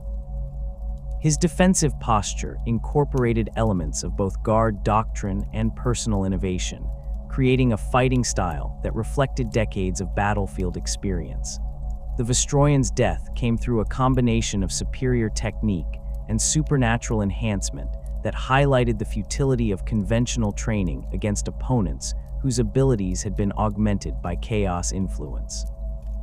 Lucius's blade found its mark with surgical precision, the killing stroke delivered with an artistry that transformed violence into something approaching performance. The colonel's final expression, captured forever on the Cursed Champion's armor, reflected both surprise at being outmatched and grudging respect for his opponent's skill. The systematic elimination of skilled officers throughout the Macharian Crusade forces created a pattern that Imperial intelligence services eventually recognized as deliberate targeting rather than random violence. Lucius's preference for opponents whose combat abilities exceeded normal human limitations became apparent as the casualty lists accumulated, with each victim sharing characteristics that suggested careful selection based on specific criteria. The Cursed Champion was not simply killing Imperial personnel, but was actively hunting individuals whose defeat would provide particular forms of stimulation. The Death Watch response to these assassinations represented one of the first coordinated attempts to counter Lucius's activities using specialized anti-chaos tactics. Kill Team Umbral, composed of veterans from multiple Space Marine chapters, received specific training in techniques designed to exploit the psychological triggers that govern the Cursed Champion's resurrection curse. Their approach emphasized overwhelming firepower and coordinated assault, seeking to eliminate Lucius through methods that would minimize individual satisfaction or pride in the achievement. The encounter between Kill Team Umbral and Lucius's forces took place in the Underhive of Necromunda, where the Cursed Champion had been tracking a Goliath gang leader whose reputation for close combat prowess had attracted his attention. The Death Watch veterans had positioned themselves to intercept the Emperor's Children warband during their extraction phase, when tactical doctrines suggested they would be most vulnerable to coordinated assault. The kill team's weapons loadout emphasized high explosive ordnance and concentrated plasma fire, armaments designed to vaporize targets rather than engage them in personal combat. The initial exchange demonstrated the effectiveness of the Death Watch tactical approach, with concentrated fire from multiple heavy weapons reducing several Emperor's Children Marines to component atoms before they could respond. The kill team's coordination reflected years of training against chaos forces, their movements economical and precise as they sought to maintain maximum firepower, while avoiding the kind of individual heroics that might trigger the curse's mechanism. Lucius's response to this assault revealed the tactical adaptations his warband had developed to counter increasingly sophisticated Imperial opposition. Rather than engaging the Death Watch veterans directly, he used the Underhive's complex terrain to separate individual kill team members from their supporting elements. The Cursed Champion's movements through the industrial maze demonstrated an understanding of urban warfare that exceeded what most Chaos champions possessed, his route selection forcing the Death Watch veterans into situations where their coordinated firepower advantage was neutralized. The systematic elimination of Kill Team Umbral members illustrated the limitations of conventional anti-chaos tactics when applied to opponents whose abilities transcended normal parameters. Each Death Watch veteran fought with skills honed through decades of service against the galaxy's most dangerous threats, their combat techniques incorporating elements specifically designed to counter supernatural opponents. However, their training had not prepared them for an adversary whose resurrection ability made conventional victory conditions meaningless. Brother Sergeant Castor of the Imperial Fists became the final member of Kill Team Umbral to face Lucius in direct combat, the encounter taking place in a manufactory complex whose machinery provided both cover and obstacles for the combatants. The Imperial Fists veteran had witnessed the deaths of his battle brothers, understanding that conventional tactics had proven insufficient against their supernatural opponent. His approach emphasized defensive techniques and tactical patience, seeking to identify weaknesses that might be exploited through careful observation rather than direct assault. The duel between Castor and Lucius demonstrated the qualitative difference between opponents trained in anti-chaos warfare and those whose experience came from conventional military operations.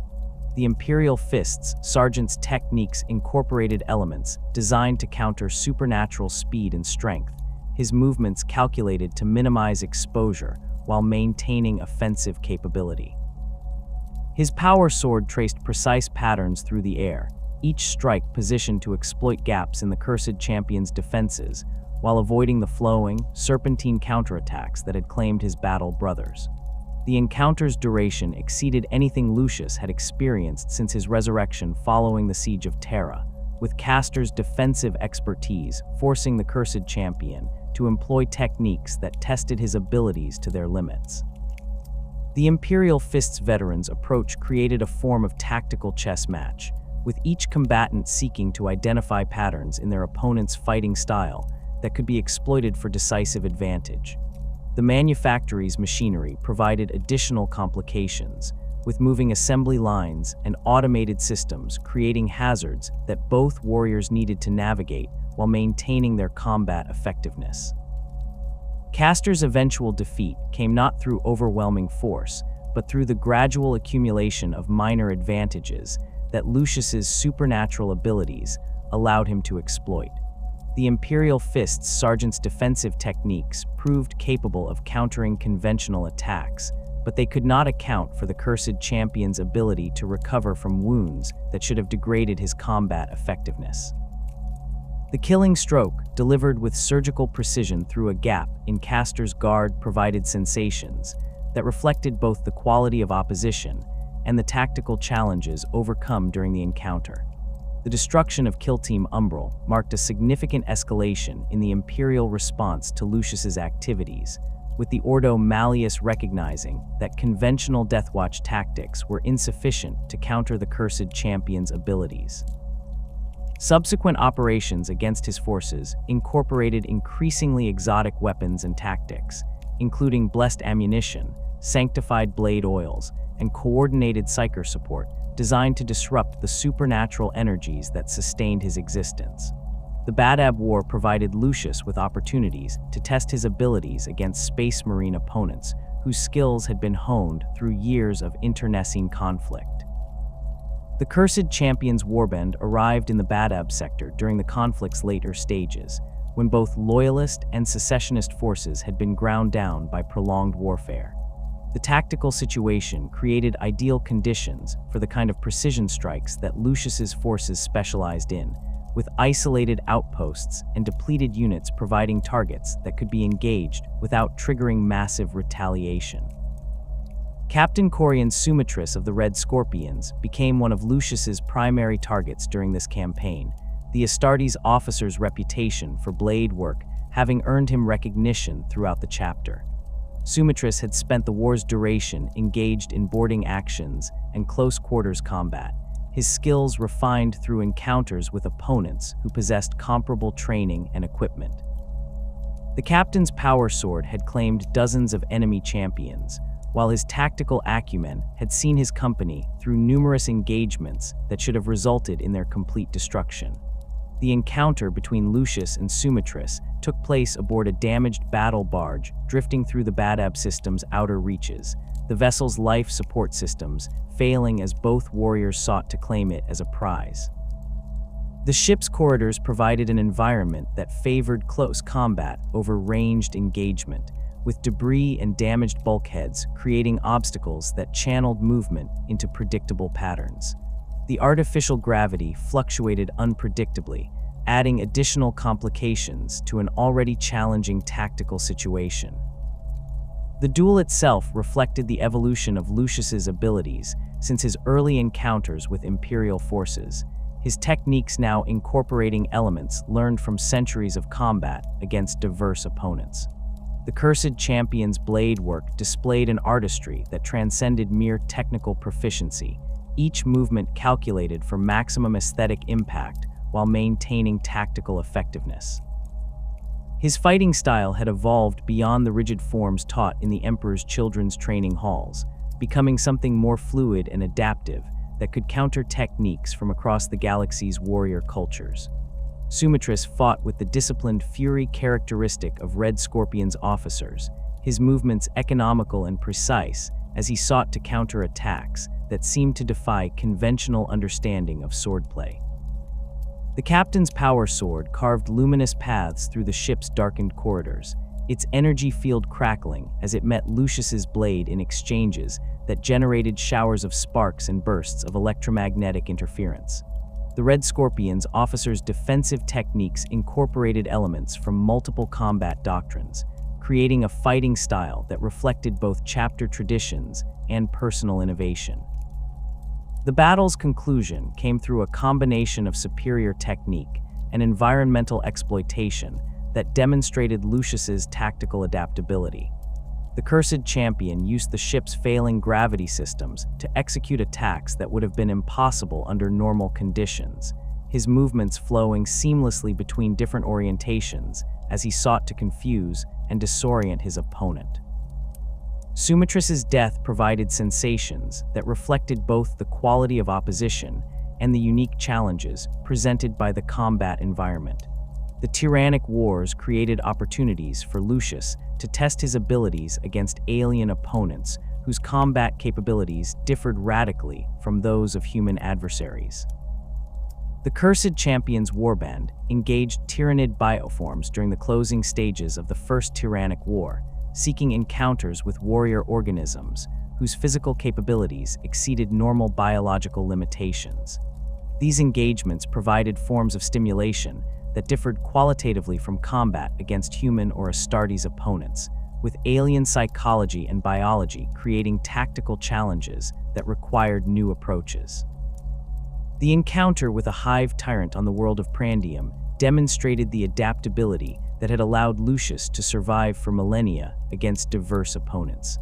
The massive bioform possessed multiple weapon symbiotes and close combat appendages, its alien intelligence directing attacks that combined overwhelming physical power with tactical sophistication that rivaled that of human commanders. The creature's chitinous armor provided protection that exceeded even Terminator plate, while its regenerative capabilities allowed it to recover from wounds that would have incapacitated lesser organisms. The duel took place in the ruins of a cathedral, whose Gothic architecture provided both cover and obstacles for the combatants. The Hive Tyrant's size advantage was partially negated by the building's confined spaces, while the debris from collapsed sections created opportunities for tactical maneuvering that favored Lucius's superior mobility. The Cursed Champion's blade work focused on joints and weak points in the creature's natural armor, seeking to exploit vulnerabilities that conventional weapons might have missed. The alien's death came through surgical strikes that demonstrated Lucius's ability to adapt his techniques to counter non-human opponents. The killing blow severed critical neural pathways that controlled the creature's motor functions, a precision strike that required intimate knowledge of tyrannid biology. The encounter provided sensations that differed significantly from combat against human opponents, with the alien's psychology creating emotional resonances that human adversaries could not duplicate. The 13th Black Crusade provided Lucius with his most significant campaign since the Horus Heresy, offering opportunities to engage Imperial defenders whose quality exceeded anything he had faced during previous millennia.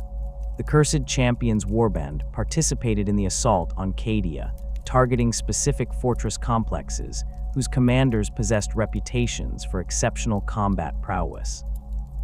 The scale of the campaign allowed Lucius to select opponents from across the Imperium's military hierarchy, with guard generals, space marine captains, and even inquisitors providing targets that satisfied his appetite for worthy adversaries.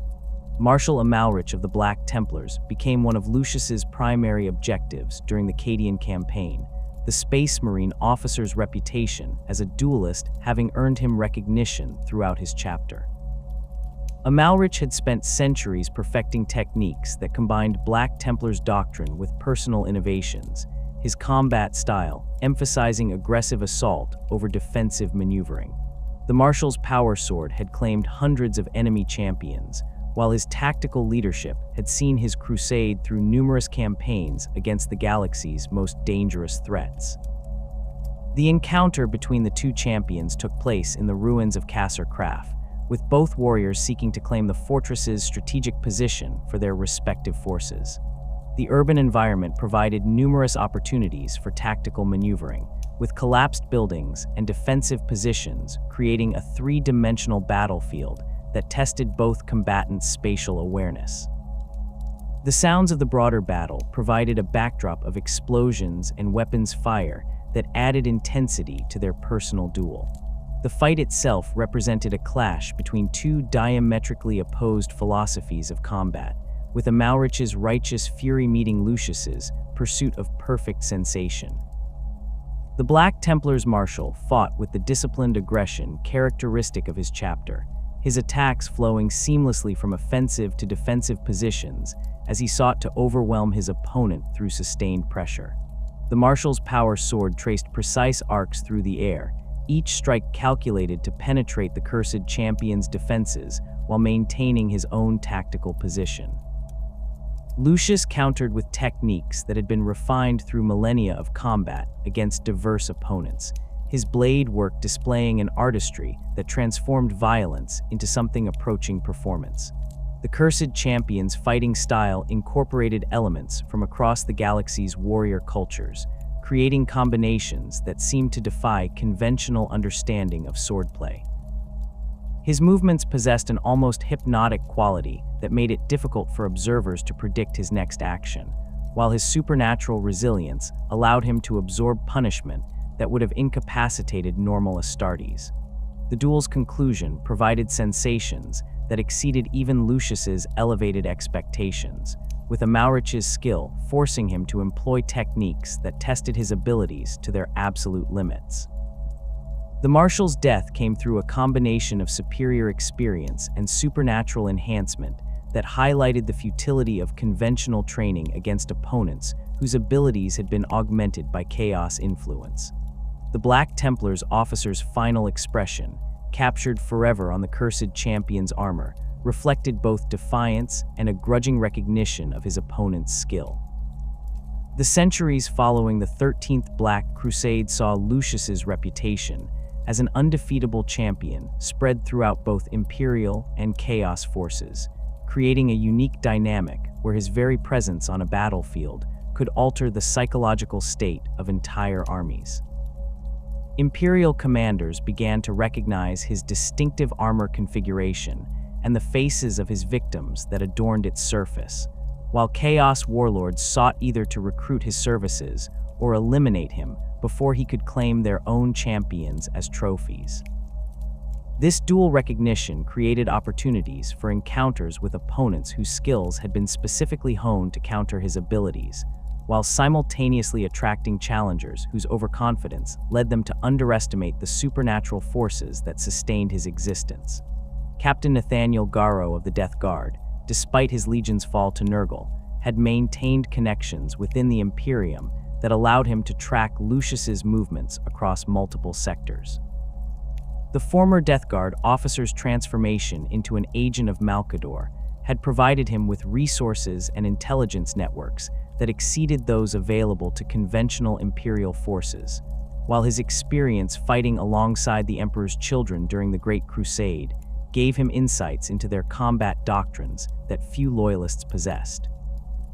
Garrow's pursuit of the Cursed Champion represented both personal vendetta and strategic necessity, as the continued existence of such a powerful Chaos champion posed threats that extended far beyond individual battlefields. The encounter between Garrow and Lucius took place on the Forge world of Lucius Minor, a planet whose name had drawn the Cursed Champion's attention through what he interpreted as cosmic significance. The Death Guard captain had spent months preparing for this confrontation, analyzing intelligence reports and tactical assessments to develop strategies specifically designed to counter Lucius's known capabilities. Garrow's approach emphasized the use of sanctified weapons and blessed ammunition, armaments that had been consecrated through rituals designed to disrupt the supernatural energies that sustained Chaos champions.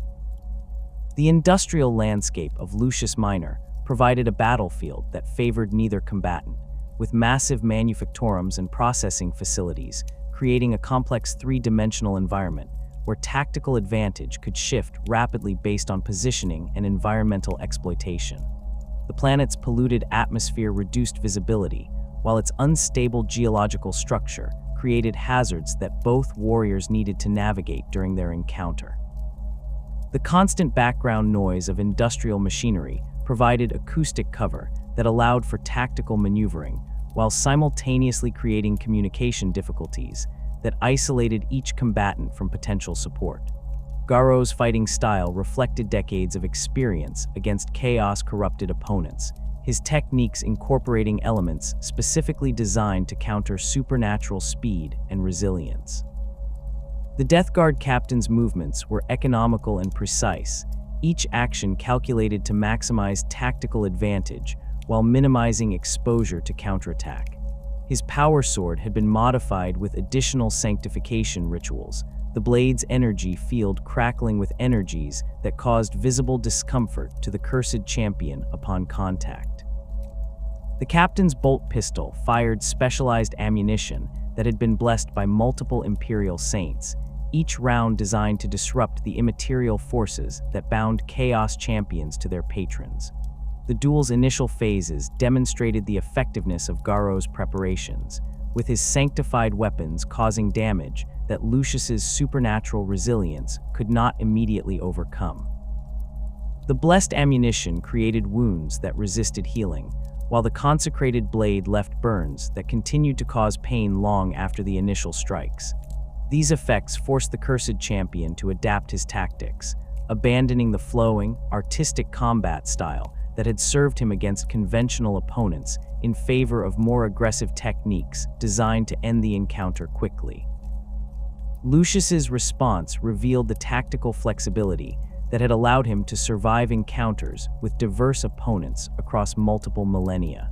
The cursed champion began to exploit the industrial environment's hazards, using steam vents and unstable machinery to create opportunities for attacks that bypassed Garro's defensive preparations.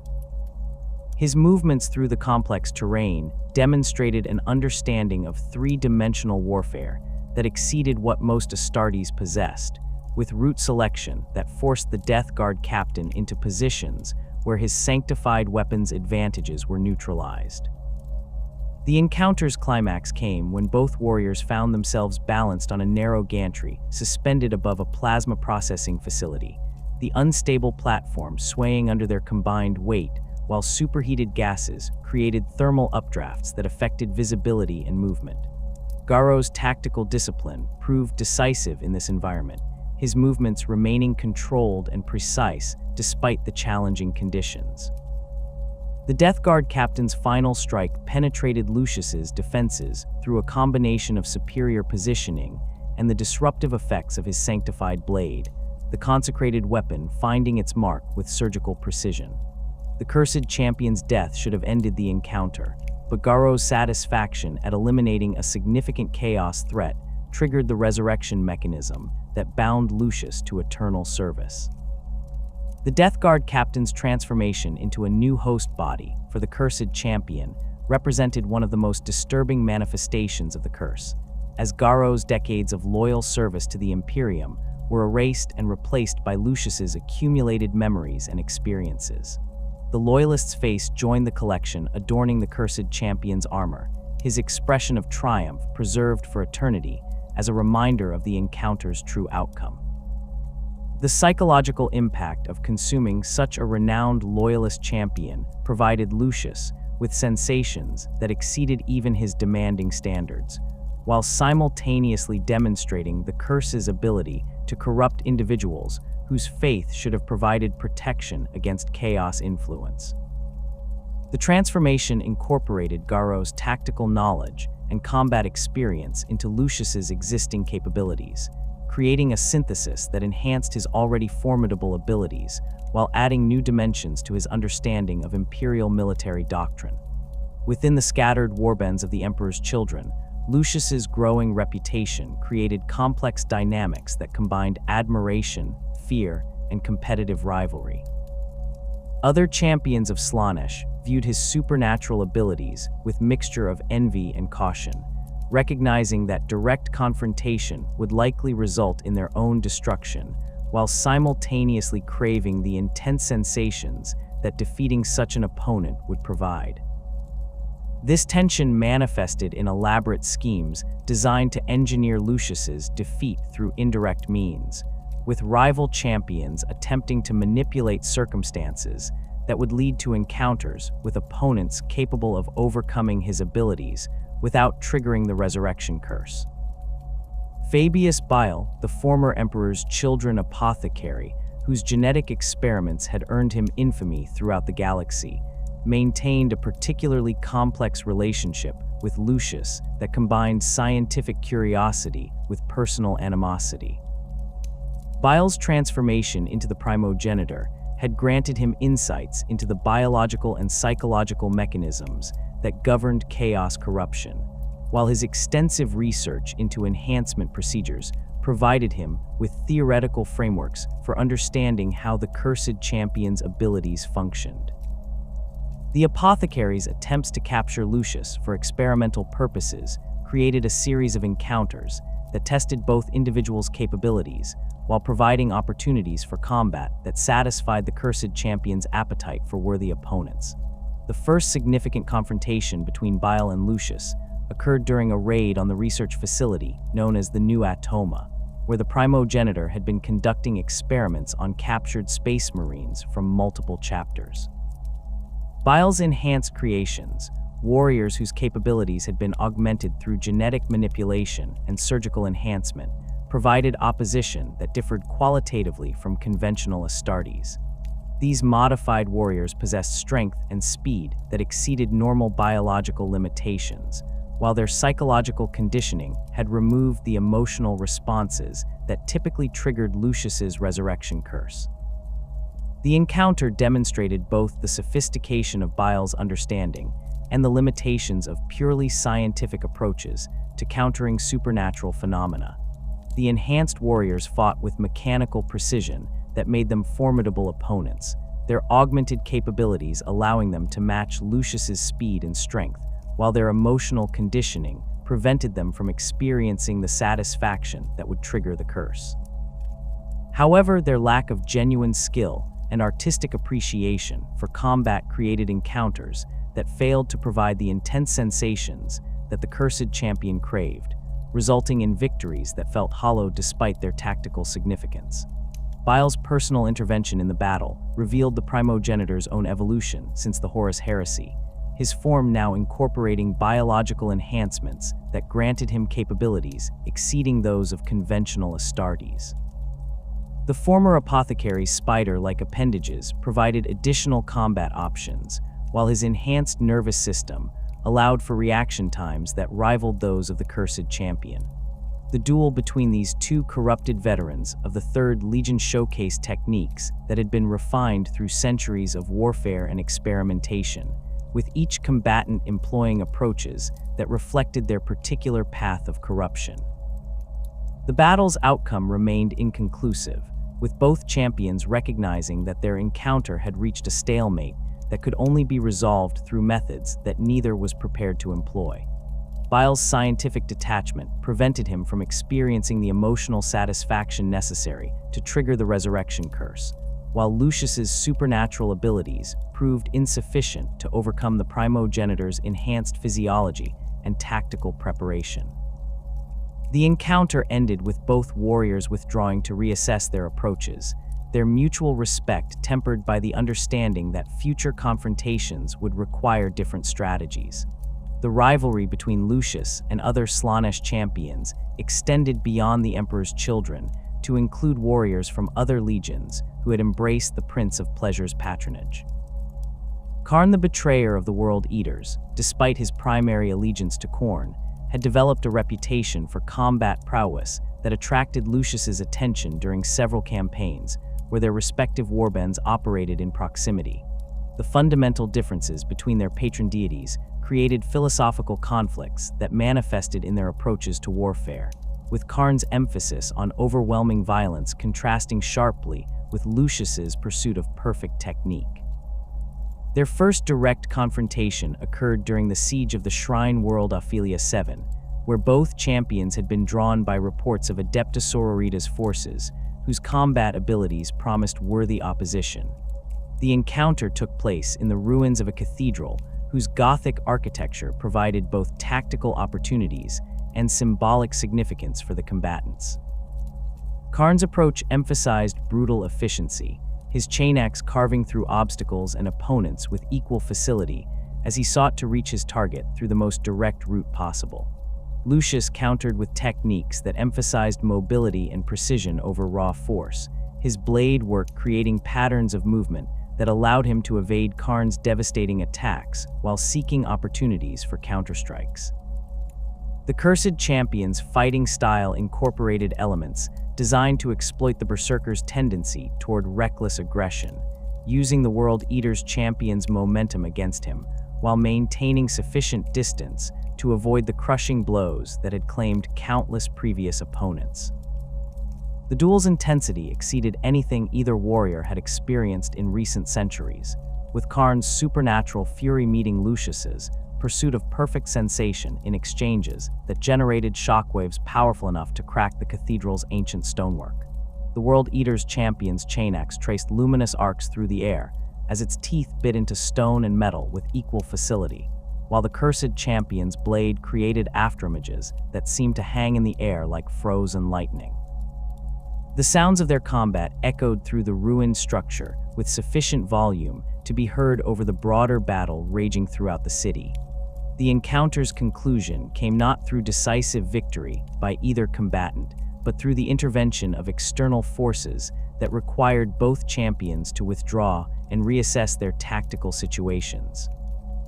Imperial reinforcements arriving in the cathedral's vicinity forced both warriors to abandon their duel in favor of broader strategic considerations, leaving their rivalry unresolved, but intensified by the recognition of each other's capabilities. The incomplete nature of their confrontation created psychological tensions that would influence future encounters between their respective forces.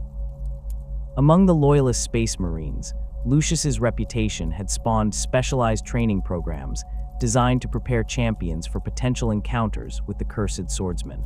The Imperial Fists had developed combat doctrines that emphasized defensive techniques and emotional control, seeking to create warriors who could defeat chaos champions without experiencing the satisfaction that triggered supernatural curses. These programs produced officers whose skills exceeded normal chapter standards while incorporating psychological conditioning designed to maintain tactical focus under extreme combat stress. Captain Lysander of the Imperial Fists became one of the most prominent graduates of these specialized programs, his combat abilities honed through decades of training against simulated chaos opponents. The captain's hammer, Fist of Dorn, had been consecrated through rituals that incorporated elements from multiple Imperial saints, while his Terminator armor provided protection that exceeded standard patterns through additional sanctification procedures. Lysander's tactical approach emphasized overwhelming force delivered through precisely timed strikes, seeking to eliminate opponents before they could employ supernatural abilities or tactical adaptations. The encounter between Lysander and Lucius took place during the defense of the fortress world in Wit, where the cursed champion's warband had launched a precision strike against the planet's command facilities. The Imperial Fist's captain had positioned himself to intercept the Emperor's children forces during their extraction phase, when tactical doctrine suggested they would be most vulnerable to coordinated assault. The battle occurred in the fortress's central courtyard, an environment that favored neither combatant while providing sufficient space for both warriors to employ their preferred combat techniques. Lysander's initial assault demonstrated the effectiveness of Imperial Fist's training doctrine, with his thunder hammer delivering blows that created craters in the courtyard's reinforced flooring, while generating shockwaves that affected the stability of surrounding structures.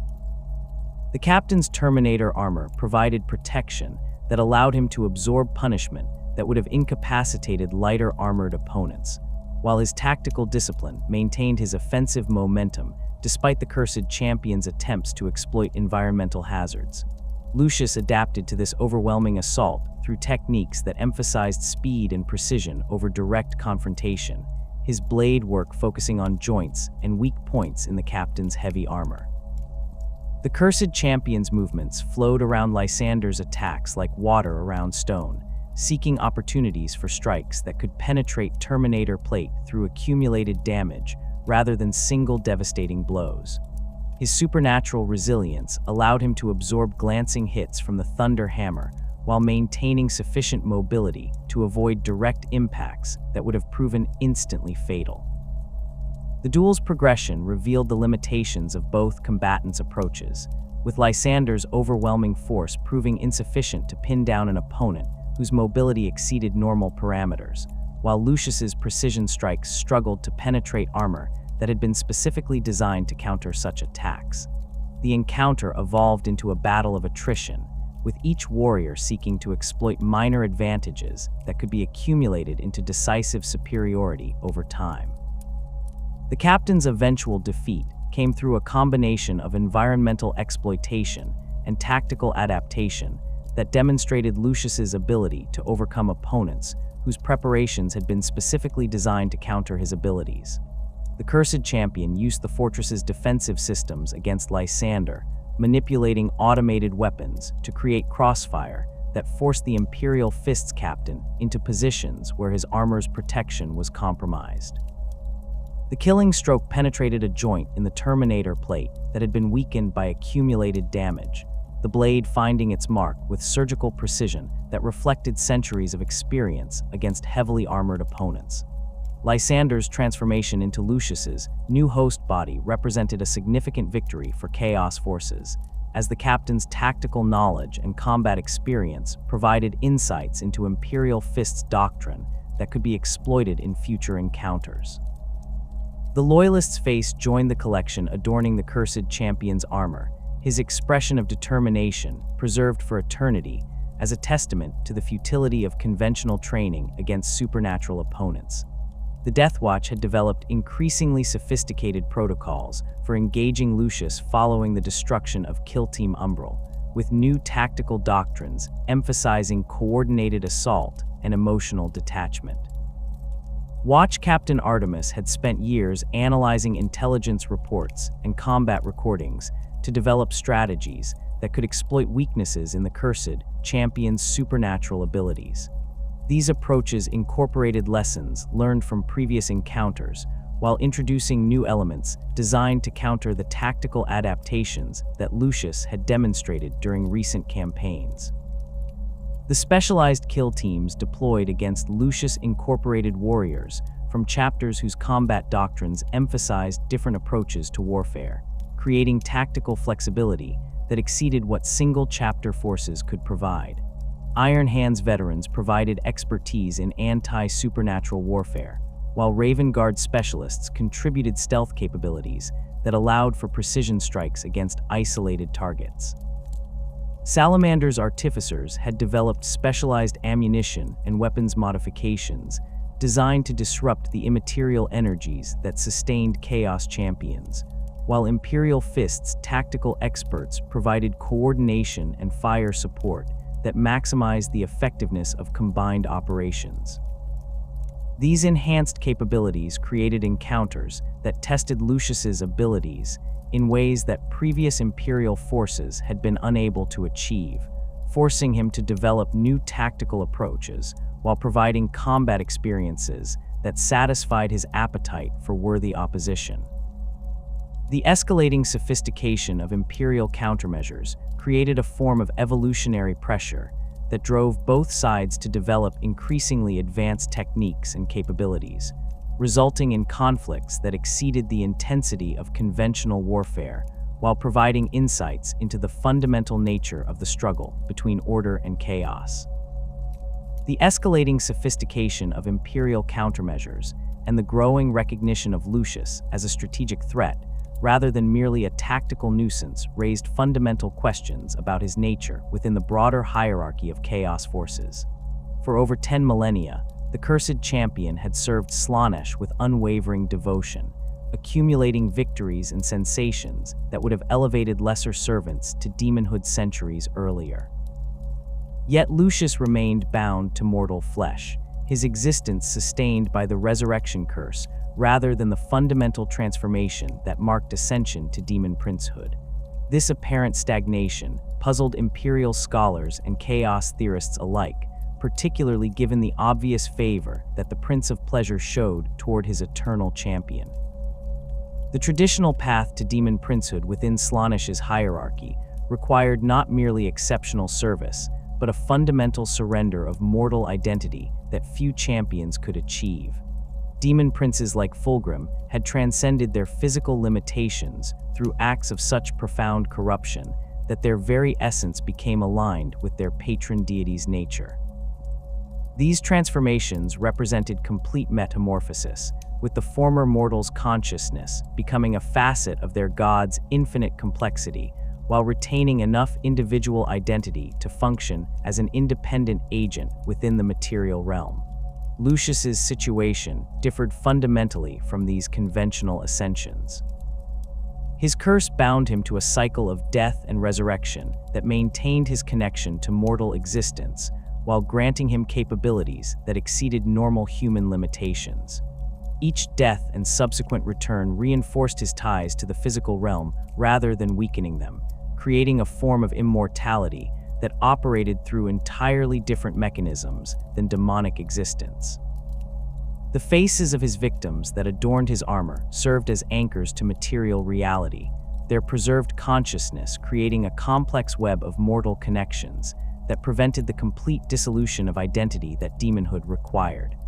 The nature of Lucius's current existence represented a unique form of chaos blessing that combined elements of both mortal and demonic nature without fully embracing either state.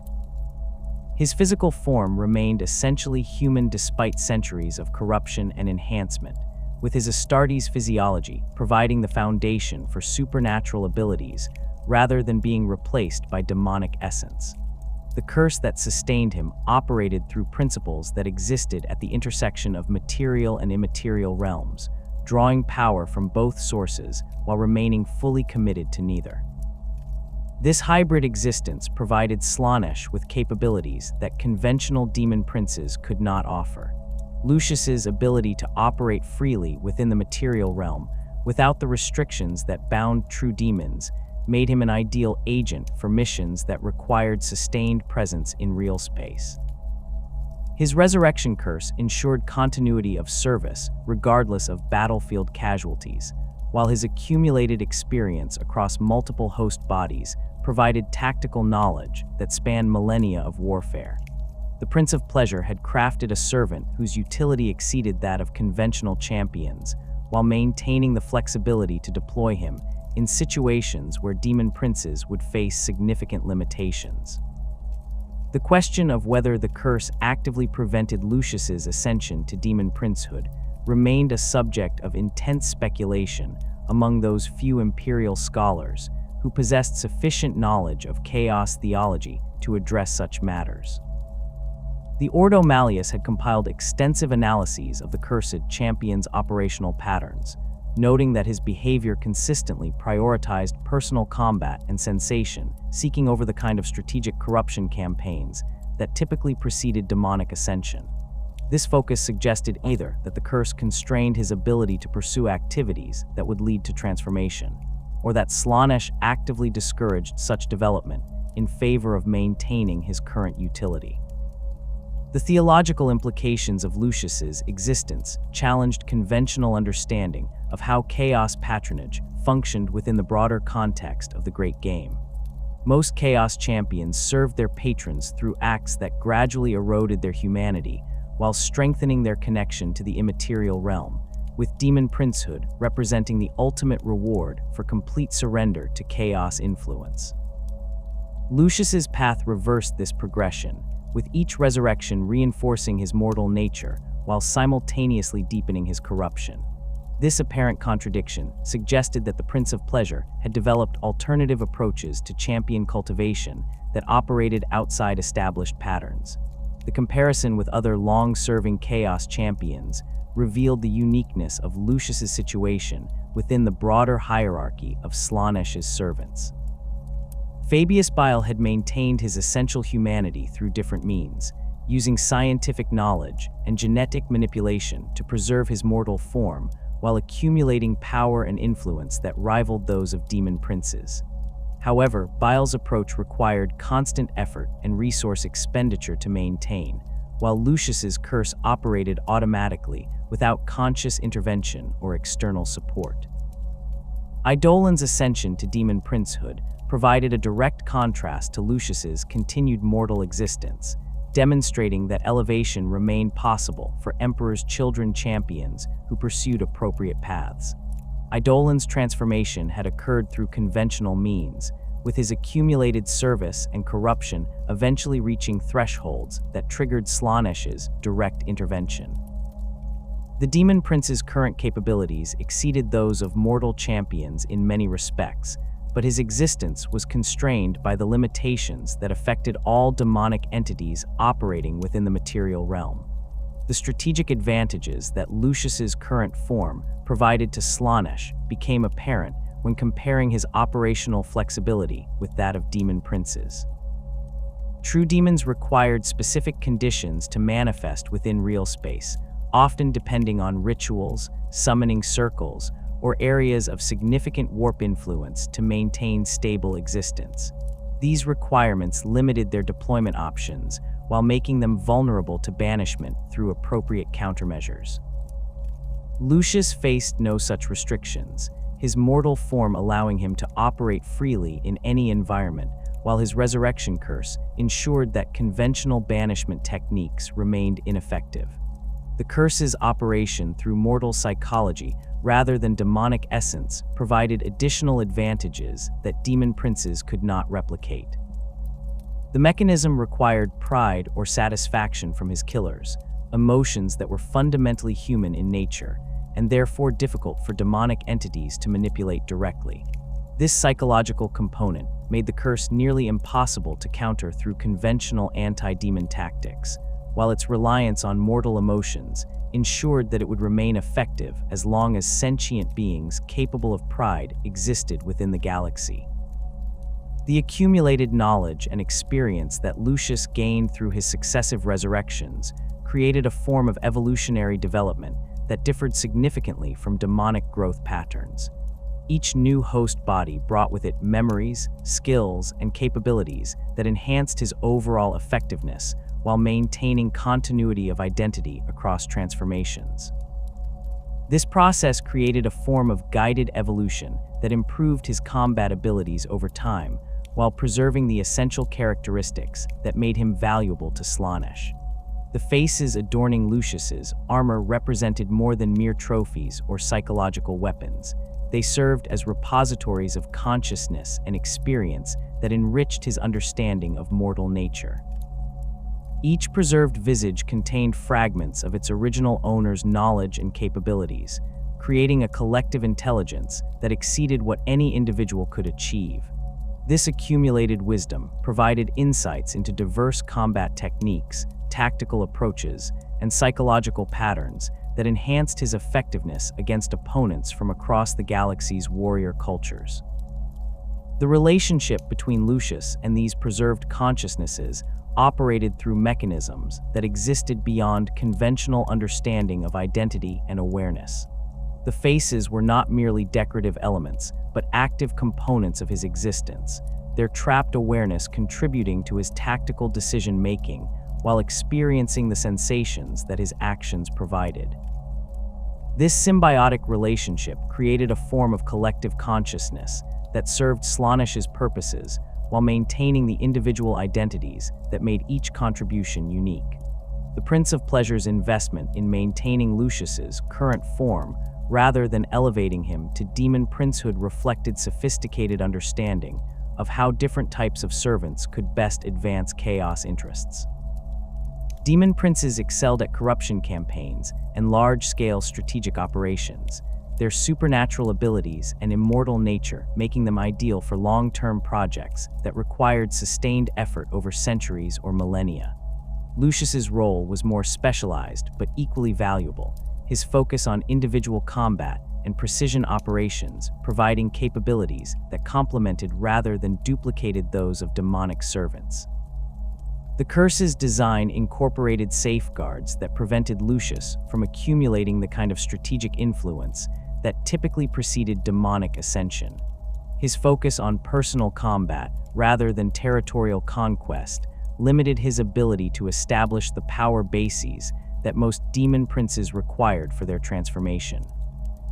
The resurrection mechanism ensured that he remained focused on immediate tactical objectives rather than long-term strategic planning, creating a form of psychological constraint that channeled his ambitions in directions that served Slaanesh's purposes without threatening the existing hierarchy.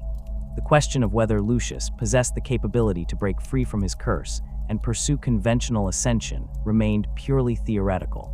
as no recorded instance existed of him attempting such liberation.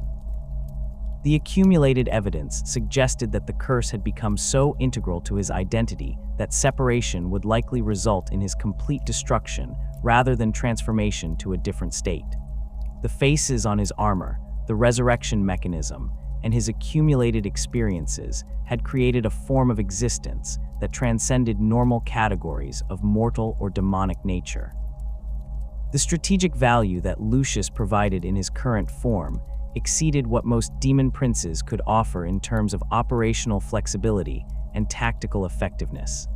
His ability to operate independently without support infrastructure made him ideal for deep strike missions and precision operations that required minimal resource commitment. The resurrection curse ensured that mission failure due to his death would result in eventual success through his return, while his accumulated experience provided tactical knowledge that improved with each encounter. The Prince of Pleasure's apparent satisfaction with Lucius's current state suggested that demon princehood was not necessarily the ultimate reward for exceptional service, but rather one of several possible paths that served different purposes within Chaos hierarchy. The Cursed Champion's existence demonstrated that alternative forms of immortality and power could provide equal or superior utility depending on specific operational requirements and strategic objectives. The implications of Lucius's unique status extended beyond individual considerations to broader questions about the nature of Chaos patronage and the relationship between mortal servants and their divine masters. His existence proved that the traditional progression from mortal champion to demon prince was not inevitable, but represented one of multiple possible evolutionary paths. This revelation suggested that Chaos entities possessed far greater flexibility in how they cultivated and deployed their servants than Imperial scholars had previously understood. The continued effectiveness of Lucius's curse after 10 millennia of operation demonstrated the sophisticated nature of Slaanesh's creation and the careful consideration that had gone into its design. The mechanism had proven adaptable to changing tactical environments while maintaining its core functionality across encounters with diverse opponents and countermeasures. This durability suggested that the Prince of Pleasure had invested considerable effort in crafting a form of immortality that would remain effective regardless of technological or tactical developments. The psychological impact of Lucius's existence on both Imperial and Chaos forces reflected the unique nature of his curse and its implications for conventional understanding of death and victory. Imperial commanders who understood the resurrection mechanism faced the disturbing realization that defeating him in combat would likely result in their own destruction, while Chaos champions recognized that challenging him carried risks that extended beyond simple battlefield death. This reputation created a form of psychological warfare that enhanced his tactical effectiveness while serving Slaanesh's broader purposes. The weapons and equipment that Lucius carries into battle represent more than mere tools of war. They are extensions of his corrupted essence, artifacts that have been shaped by millennia of violence and transformed by the dark energies that sustain his existence. Each piece of his wargear tells a story of conquest and corruption, their forms twisted by exposure to the immaterial forces that flow through their wielder, while maintaining the deadly functionality that has made him the galaxy's most feared duelist. The Lash of Torment stands as perhaps the most distinctive weapon in Lucius's arsenal, a creation that embodies the Prince of Pleasure's approach to warfare through its fusion of pain and precision. The weapon appears as a segmented whip composed of razor-sharp ceramite links, each segment inscribed with microscopic runes that channel the wielder's sadistic impulses into physical manifestations of agony. The lash extends to variable lengths depending on the tactical situation, its segments capable of separating and reconnecting through mechanisms that operate beyond conventional understanding of materials science. The weapon's construction incorporates elements that exist at the intersection of advanced technology and supernatural influence. The ceramite segments contain neural interface nodes that connect directly to Lucius's enhanced nervous system, allowing him to control each individual link with the precision of a surgeon's scalpel. These connections create a feedback loop that transmits the sensations experienced by the weapon's targets directly to its wielder, providing forms of stimulation that conventional weapons cannot duplicate. The neural pathways glow with faint bioluminescence when the weapon is active, creating patterns of light that flow along the lash's length like liquid fire. The Lash of Torment's combat applications extend far beyond those of conventional whip weapons, its segmented construction allowing for attacks that seem to defy physics through their complexity and precision. Individual segments can separate from the main body to strike multiple targets simultaneously, while the weapon's variable length permits engagement at ranges that confuse opponents accustomed to predictable weapon characteristics. The lash can wrap around enemy weapons to disarm skilled opponents, entangle limbs to restrict movement, or deliver precise strikes to vulnerable points with surgical accuracy. The weapon's most disturbing characteristic lies in its ability to inflict pain that transcends purely physical damage. Victims struck by the Lash of Torment experience sensations that bypass normal pain receptors to affect the nervous system directly, creating agony that cannot be blocked by conventional armor or pain suppressants. These effects linger long after the initial strike, with victims reporting continued suffering that intensifies rather than diminishes over time.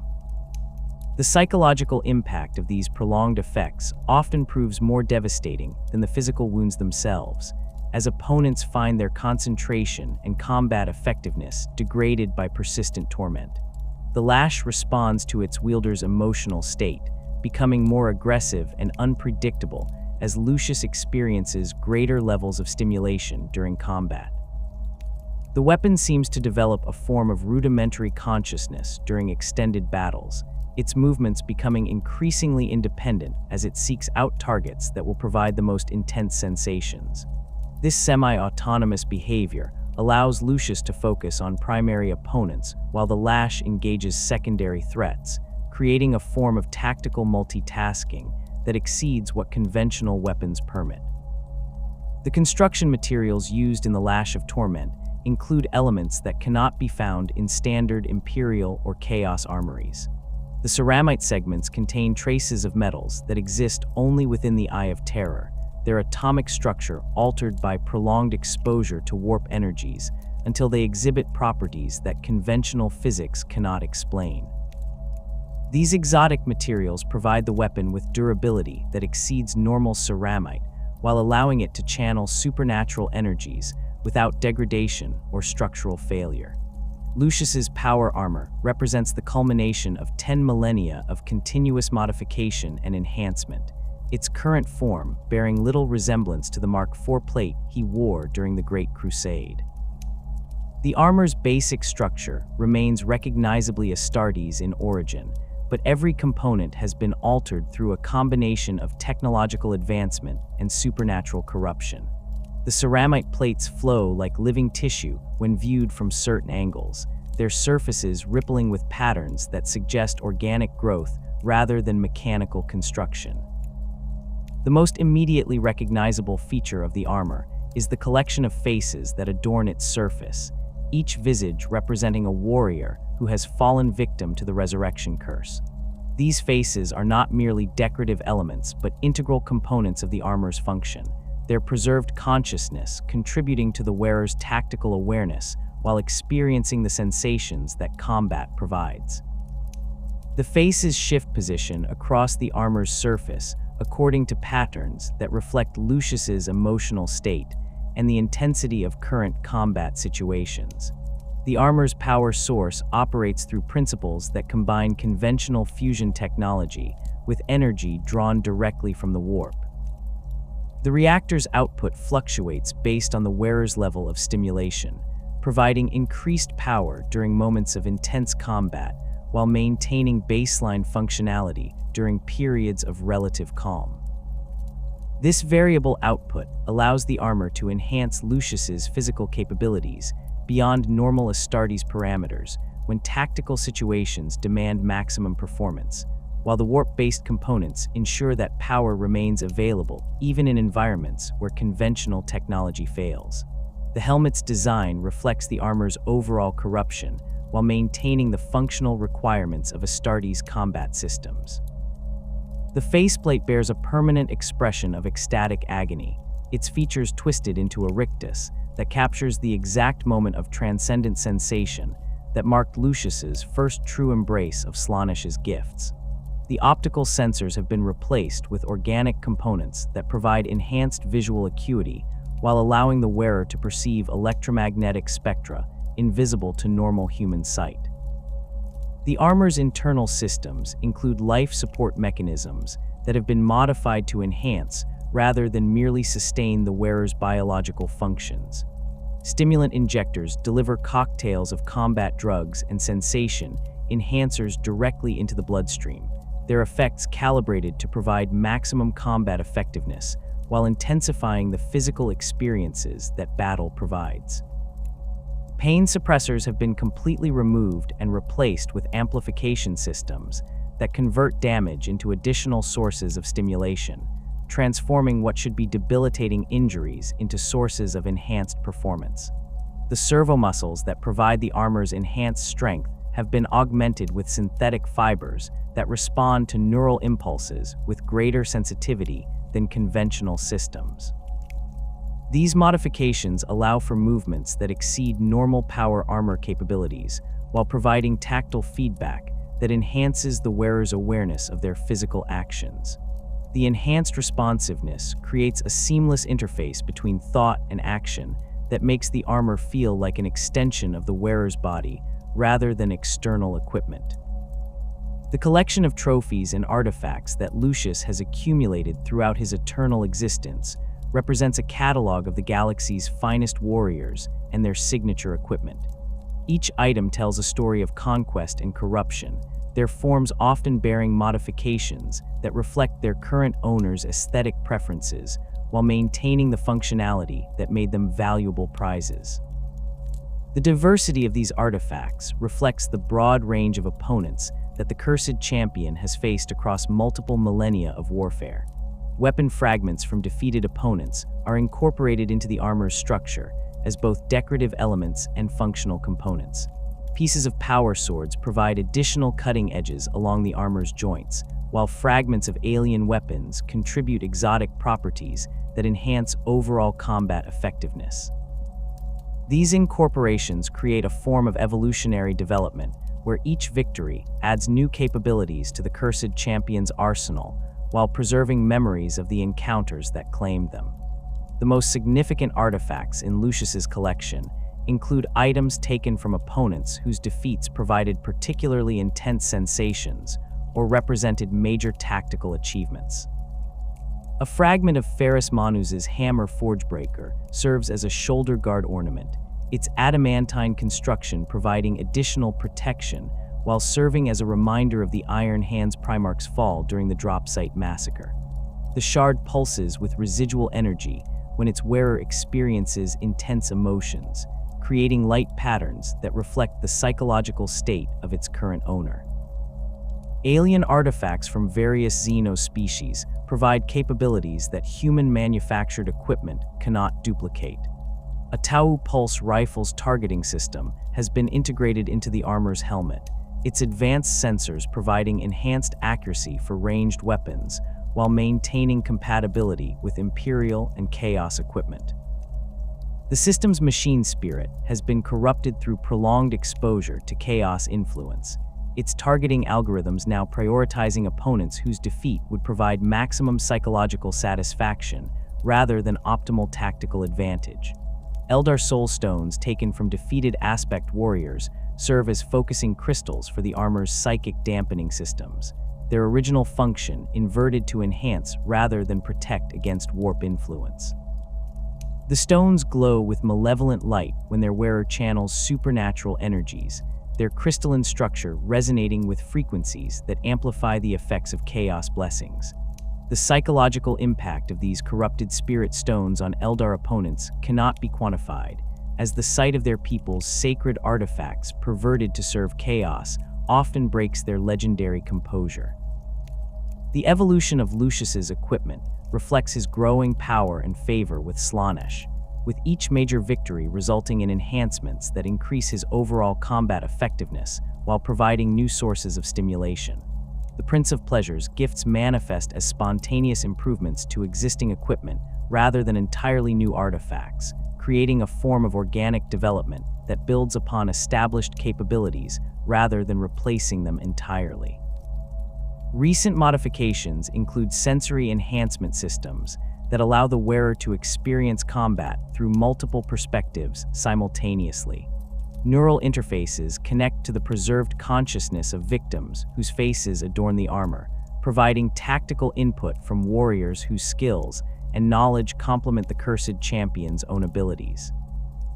This collective intelligence creates decision-making capabilities that exceed what any individual could achieve while maintaining the personal focus that makes Lucius such an effective duelist.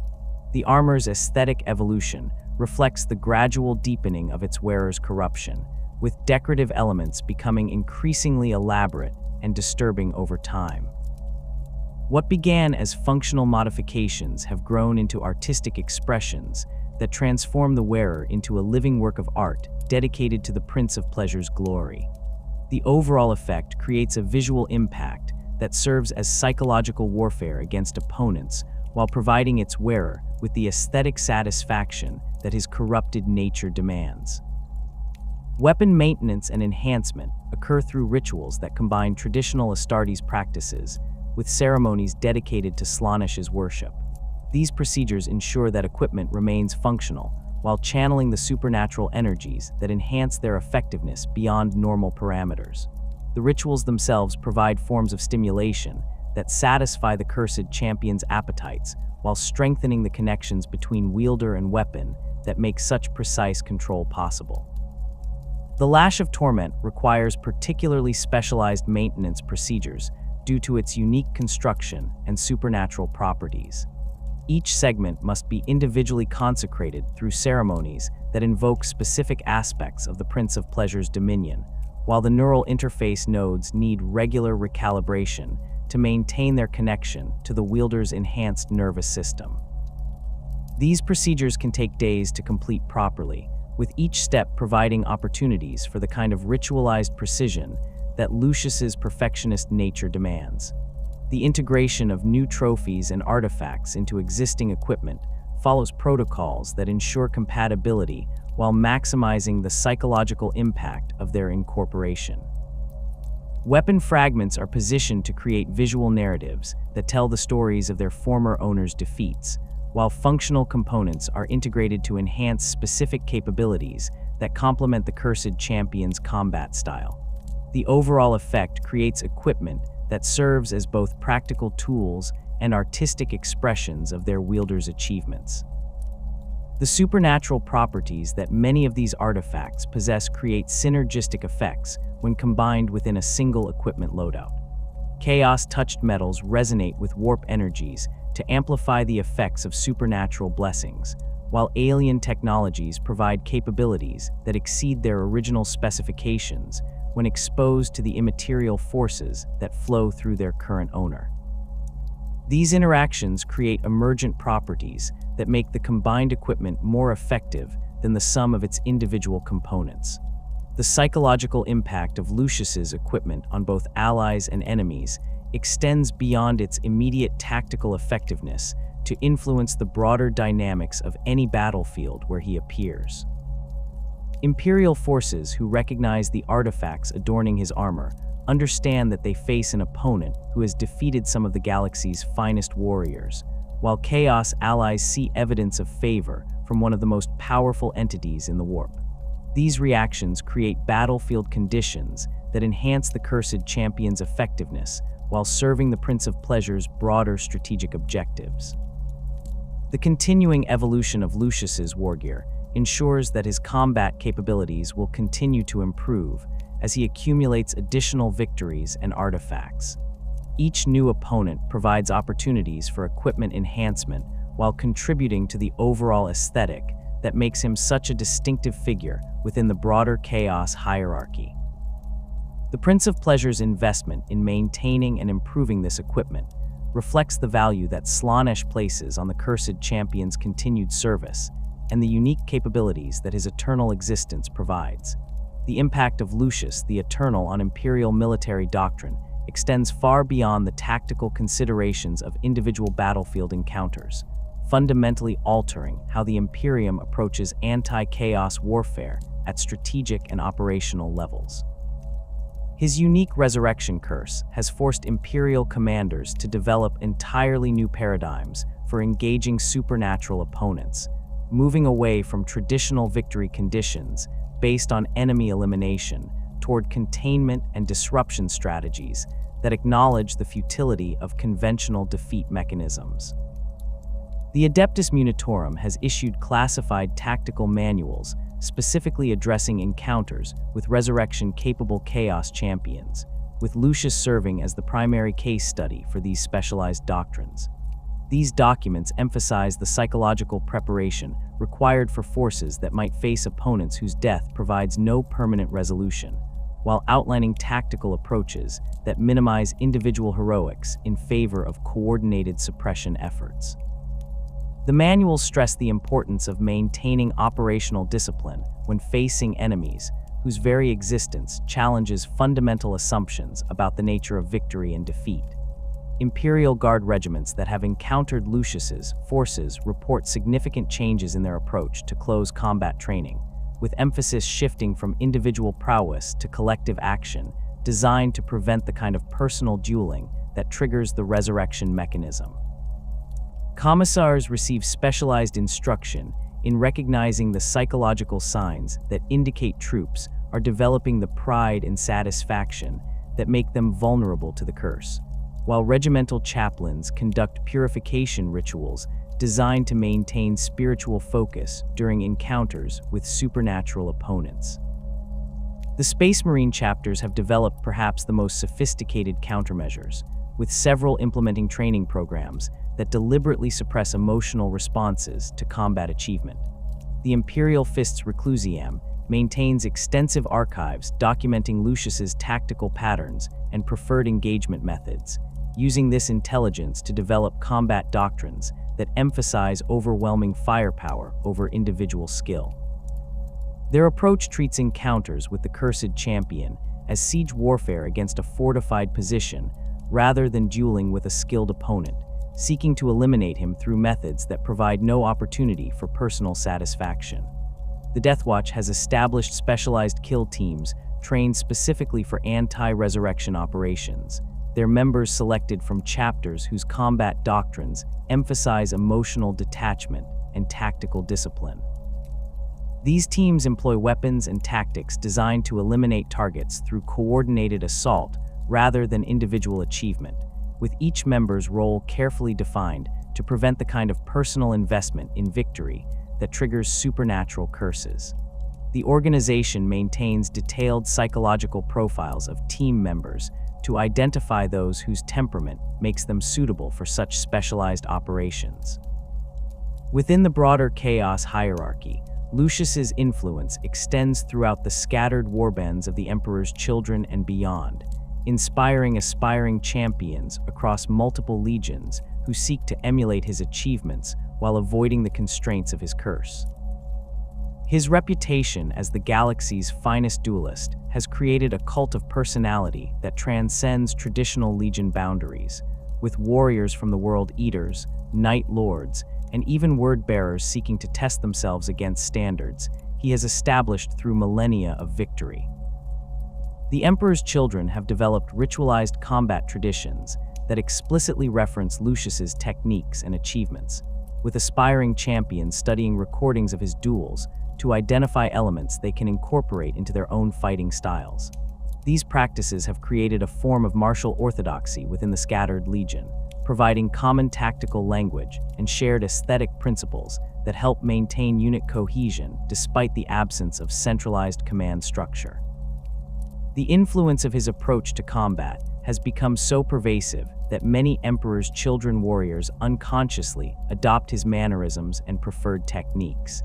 Chaos cults throughout the galaxy invoke Lucius's name during rituals designed to enhance combat prowess, viewing his eternal existence as proof that exceptional skill can transcend normal limitations through proper devotion to the Prince of Pleasure. These ceremonies often involve elaborate dueling competitions, where participants seek to channel his legendary abilities through imitation and dedication. The most successful cultists report experiencing visions of his greatest victories, claiming that his accumulated knowledge and experience can be accessed by those whose devotion reaches appropriate levels of intensity.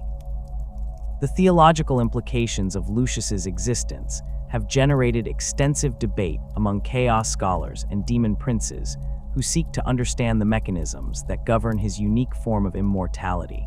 His curse represents a departure from conventional relationships between chaos entities and their mortal servants, creating precedents that influence how other dark gods approach champion cultivation and reward distribution. The Prince of Pleasure's investment in maintaining his eternal existence has inspired similar experiments by other chaos entities seeking to create servants with comparable longevity and effectiveness.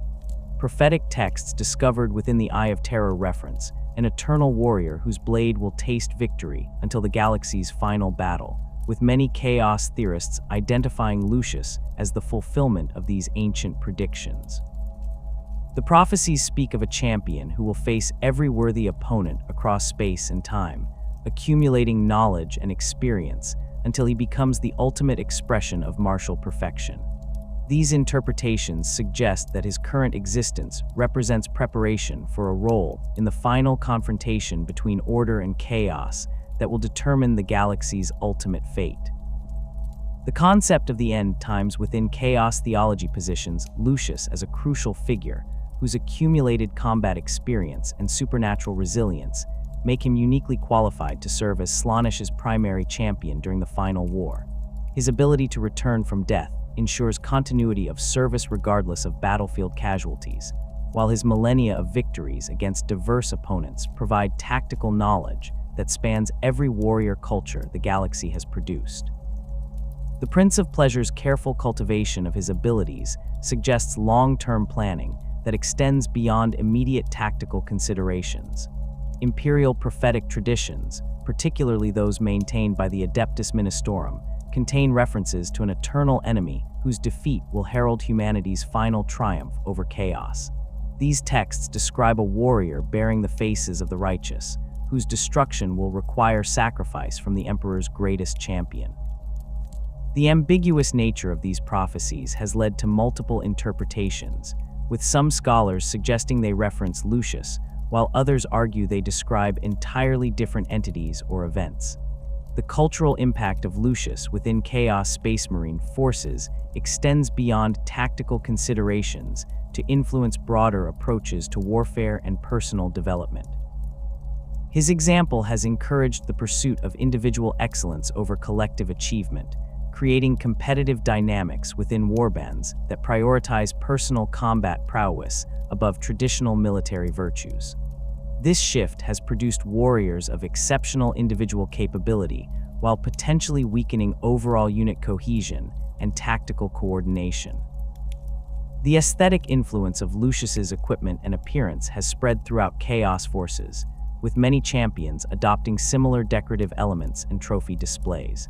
The practice of incorporating defeated enemies' equipment into personal wargear has become increasingly common among Slaanesh-aligned forces, creating visual languages that communicate individual achievements while serving as psychological warfare against future opponents. These trends reflect the broader cultural shift toward viewing warfare as artistic expression rather than purely tactical necessity.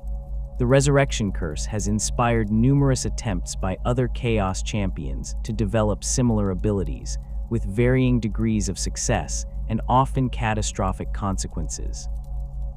Fabius Bile's genetic experiments have included projects designed to replicate the mechanisms that sustain Lucius's existence, while demon princes have petitioned their patrons for comparable forms of immortality.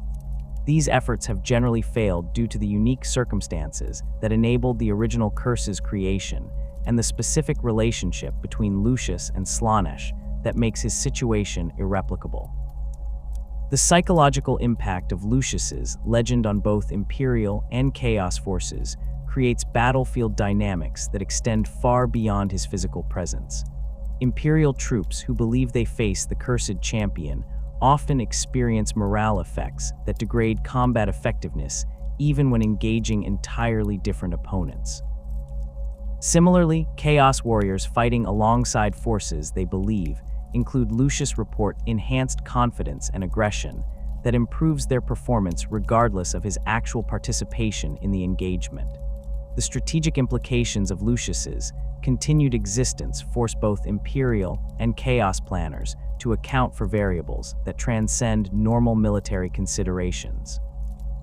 His ability to appear at unexpected locations and times makes long-term strategic planning extremely difficult, while his preference for targeting skilled individuals creates personnel security requirements that strain available resources. The knowledge that defeating him may result in his resurrection within enemy ranks adds layers of complexity to tactical decision, making that conventional military doctrine cannot address. As the galaxy enters its darkest hour, with the Great Rift tearing reality apart and demon armies pouring into real space on an unprecedented scale, Lucius the Eternal continues his eternal hunt for worthy opponents and perfect sensations. His legend has become inseparable from the broader narrative of Chaos ascendancy, representing both the seductive appeal of corruption and the ultimate futility of resistance against forces that exist beyond mortal comprehension. The faces that adorn his armor now number in the thousands, each representing a moment of triumph that has been transformed into eternal servitude. From the noble houses of ancient Chemos to the finest champions of the modern Imperium, his victims span the entire history of human warfare, while including representatives from every major Xenos species the galaxy has produced. Their preserved consciousness serves as a living library of combat knowledge and tactical experience that makes him an increasingly formidable opponent with each passing century. The curse that binds him to eternal service shows no signs of weakening or evolution, its mechanisms operating with the same precision and inevitability that characterized its first manifestation during the Siege of Terra. Each death and resurrection reinforces the supernatural bonds that tie him to the Prince of Pleasure's will, while each victory adds new dimensions to his understanding of combat and sensation. The eternal nature of his existence ensures that he will continue to serve Slaanesh's purposes until the galaxy's final battle, whenever and wherever that ultimate confrontation may occur. In the end, Lucius the Eternal stands as perhaps the most perfect expression of Chaos corruption, a being who has transcended normal limitations through complete surrender to forces beyond mortal understanding, while retaining enough humanity to serve as an effective agent in the material realm. His existence proves that the path to power through Chaos worship can lead to forms of immortality that exceed even demonhood in their practical applications, while demonstrating the ultimate price of such elevation through the complete loss of everything that once defined him as human. The galaxy's greatest duelist continues his eternal war, seeking opponents worthy of his blade while serving purposes that extend far beyond his individual ambitions or desires, a living weapon in the hands of entities whose plans encompass the destruction of reality itself.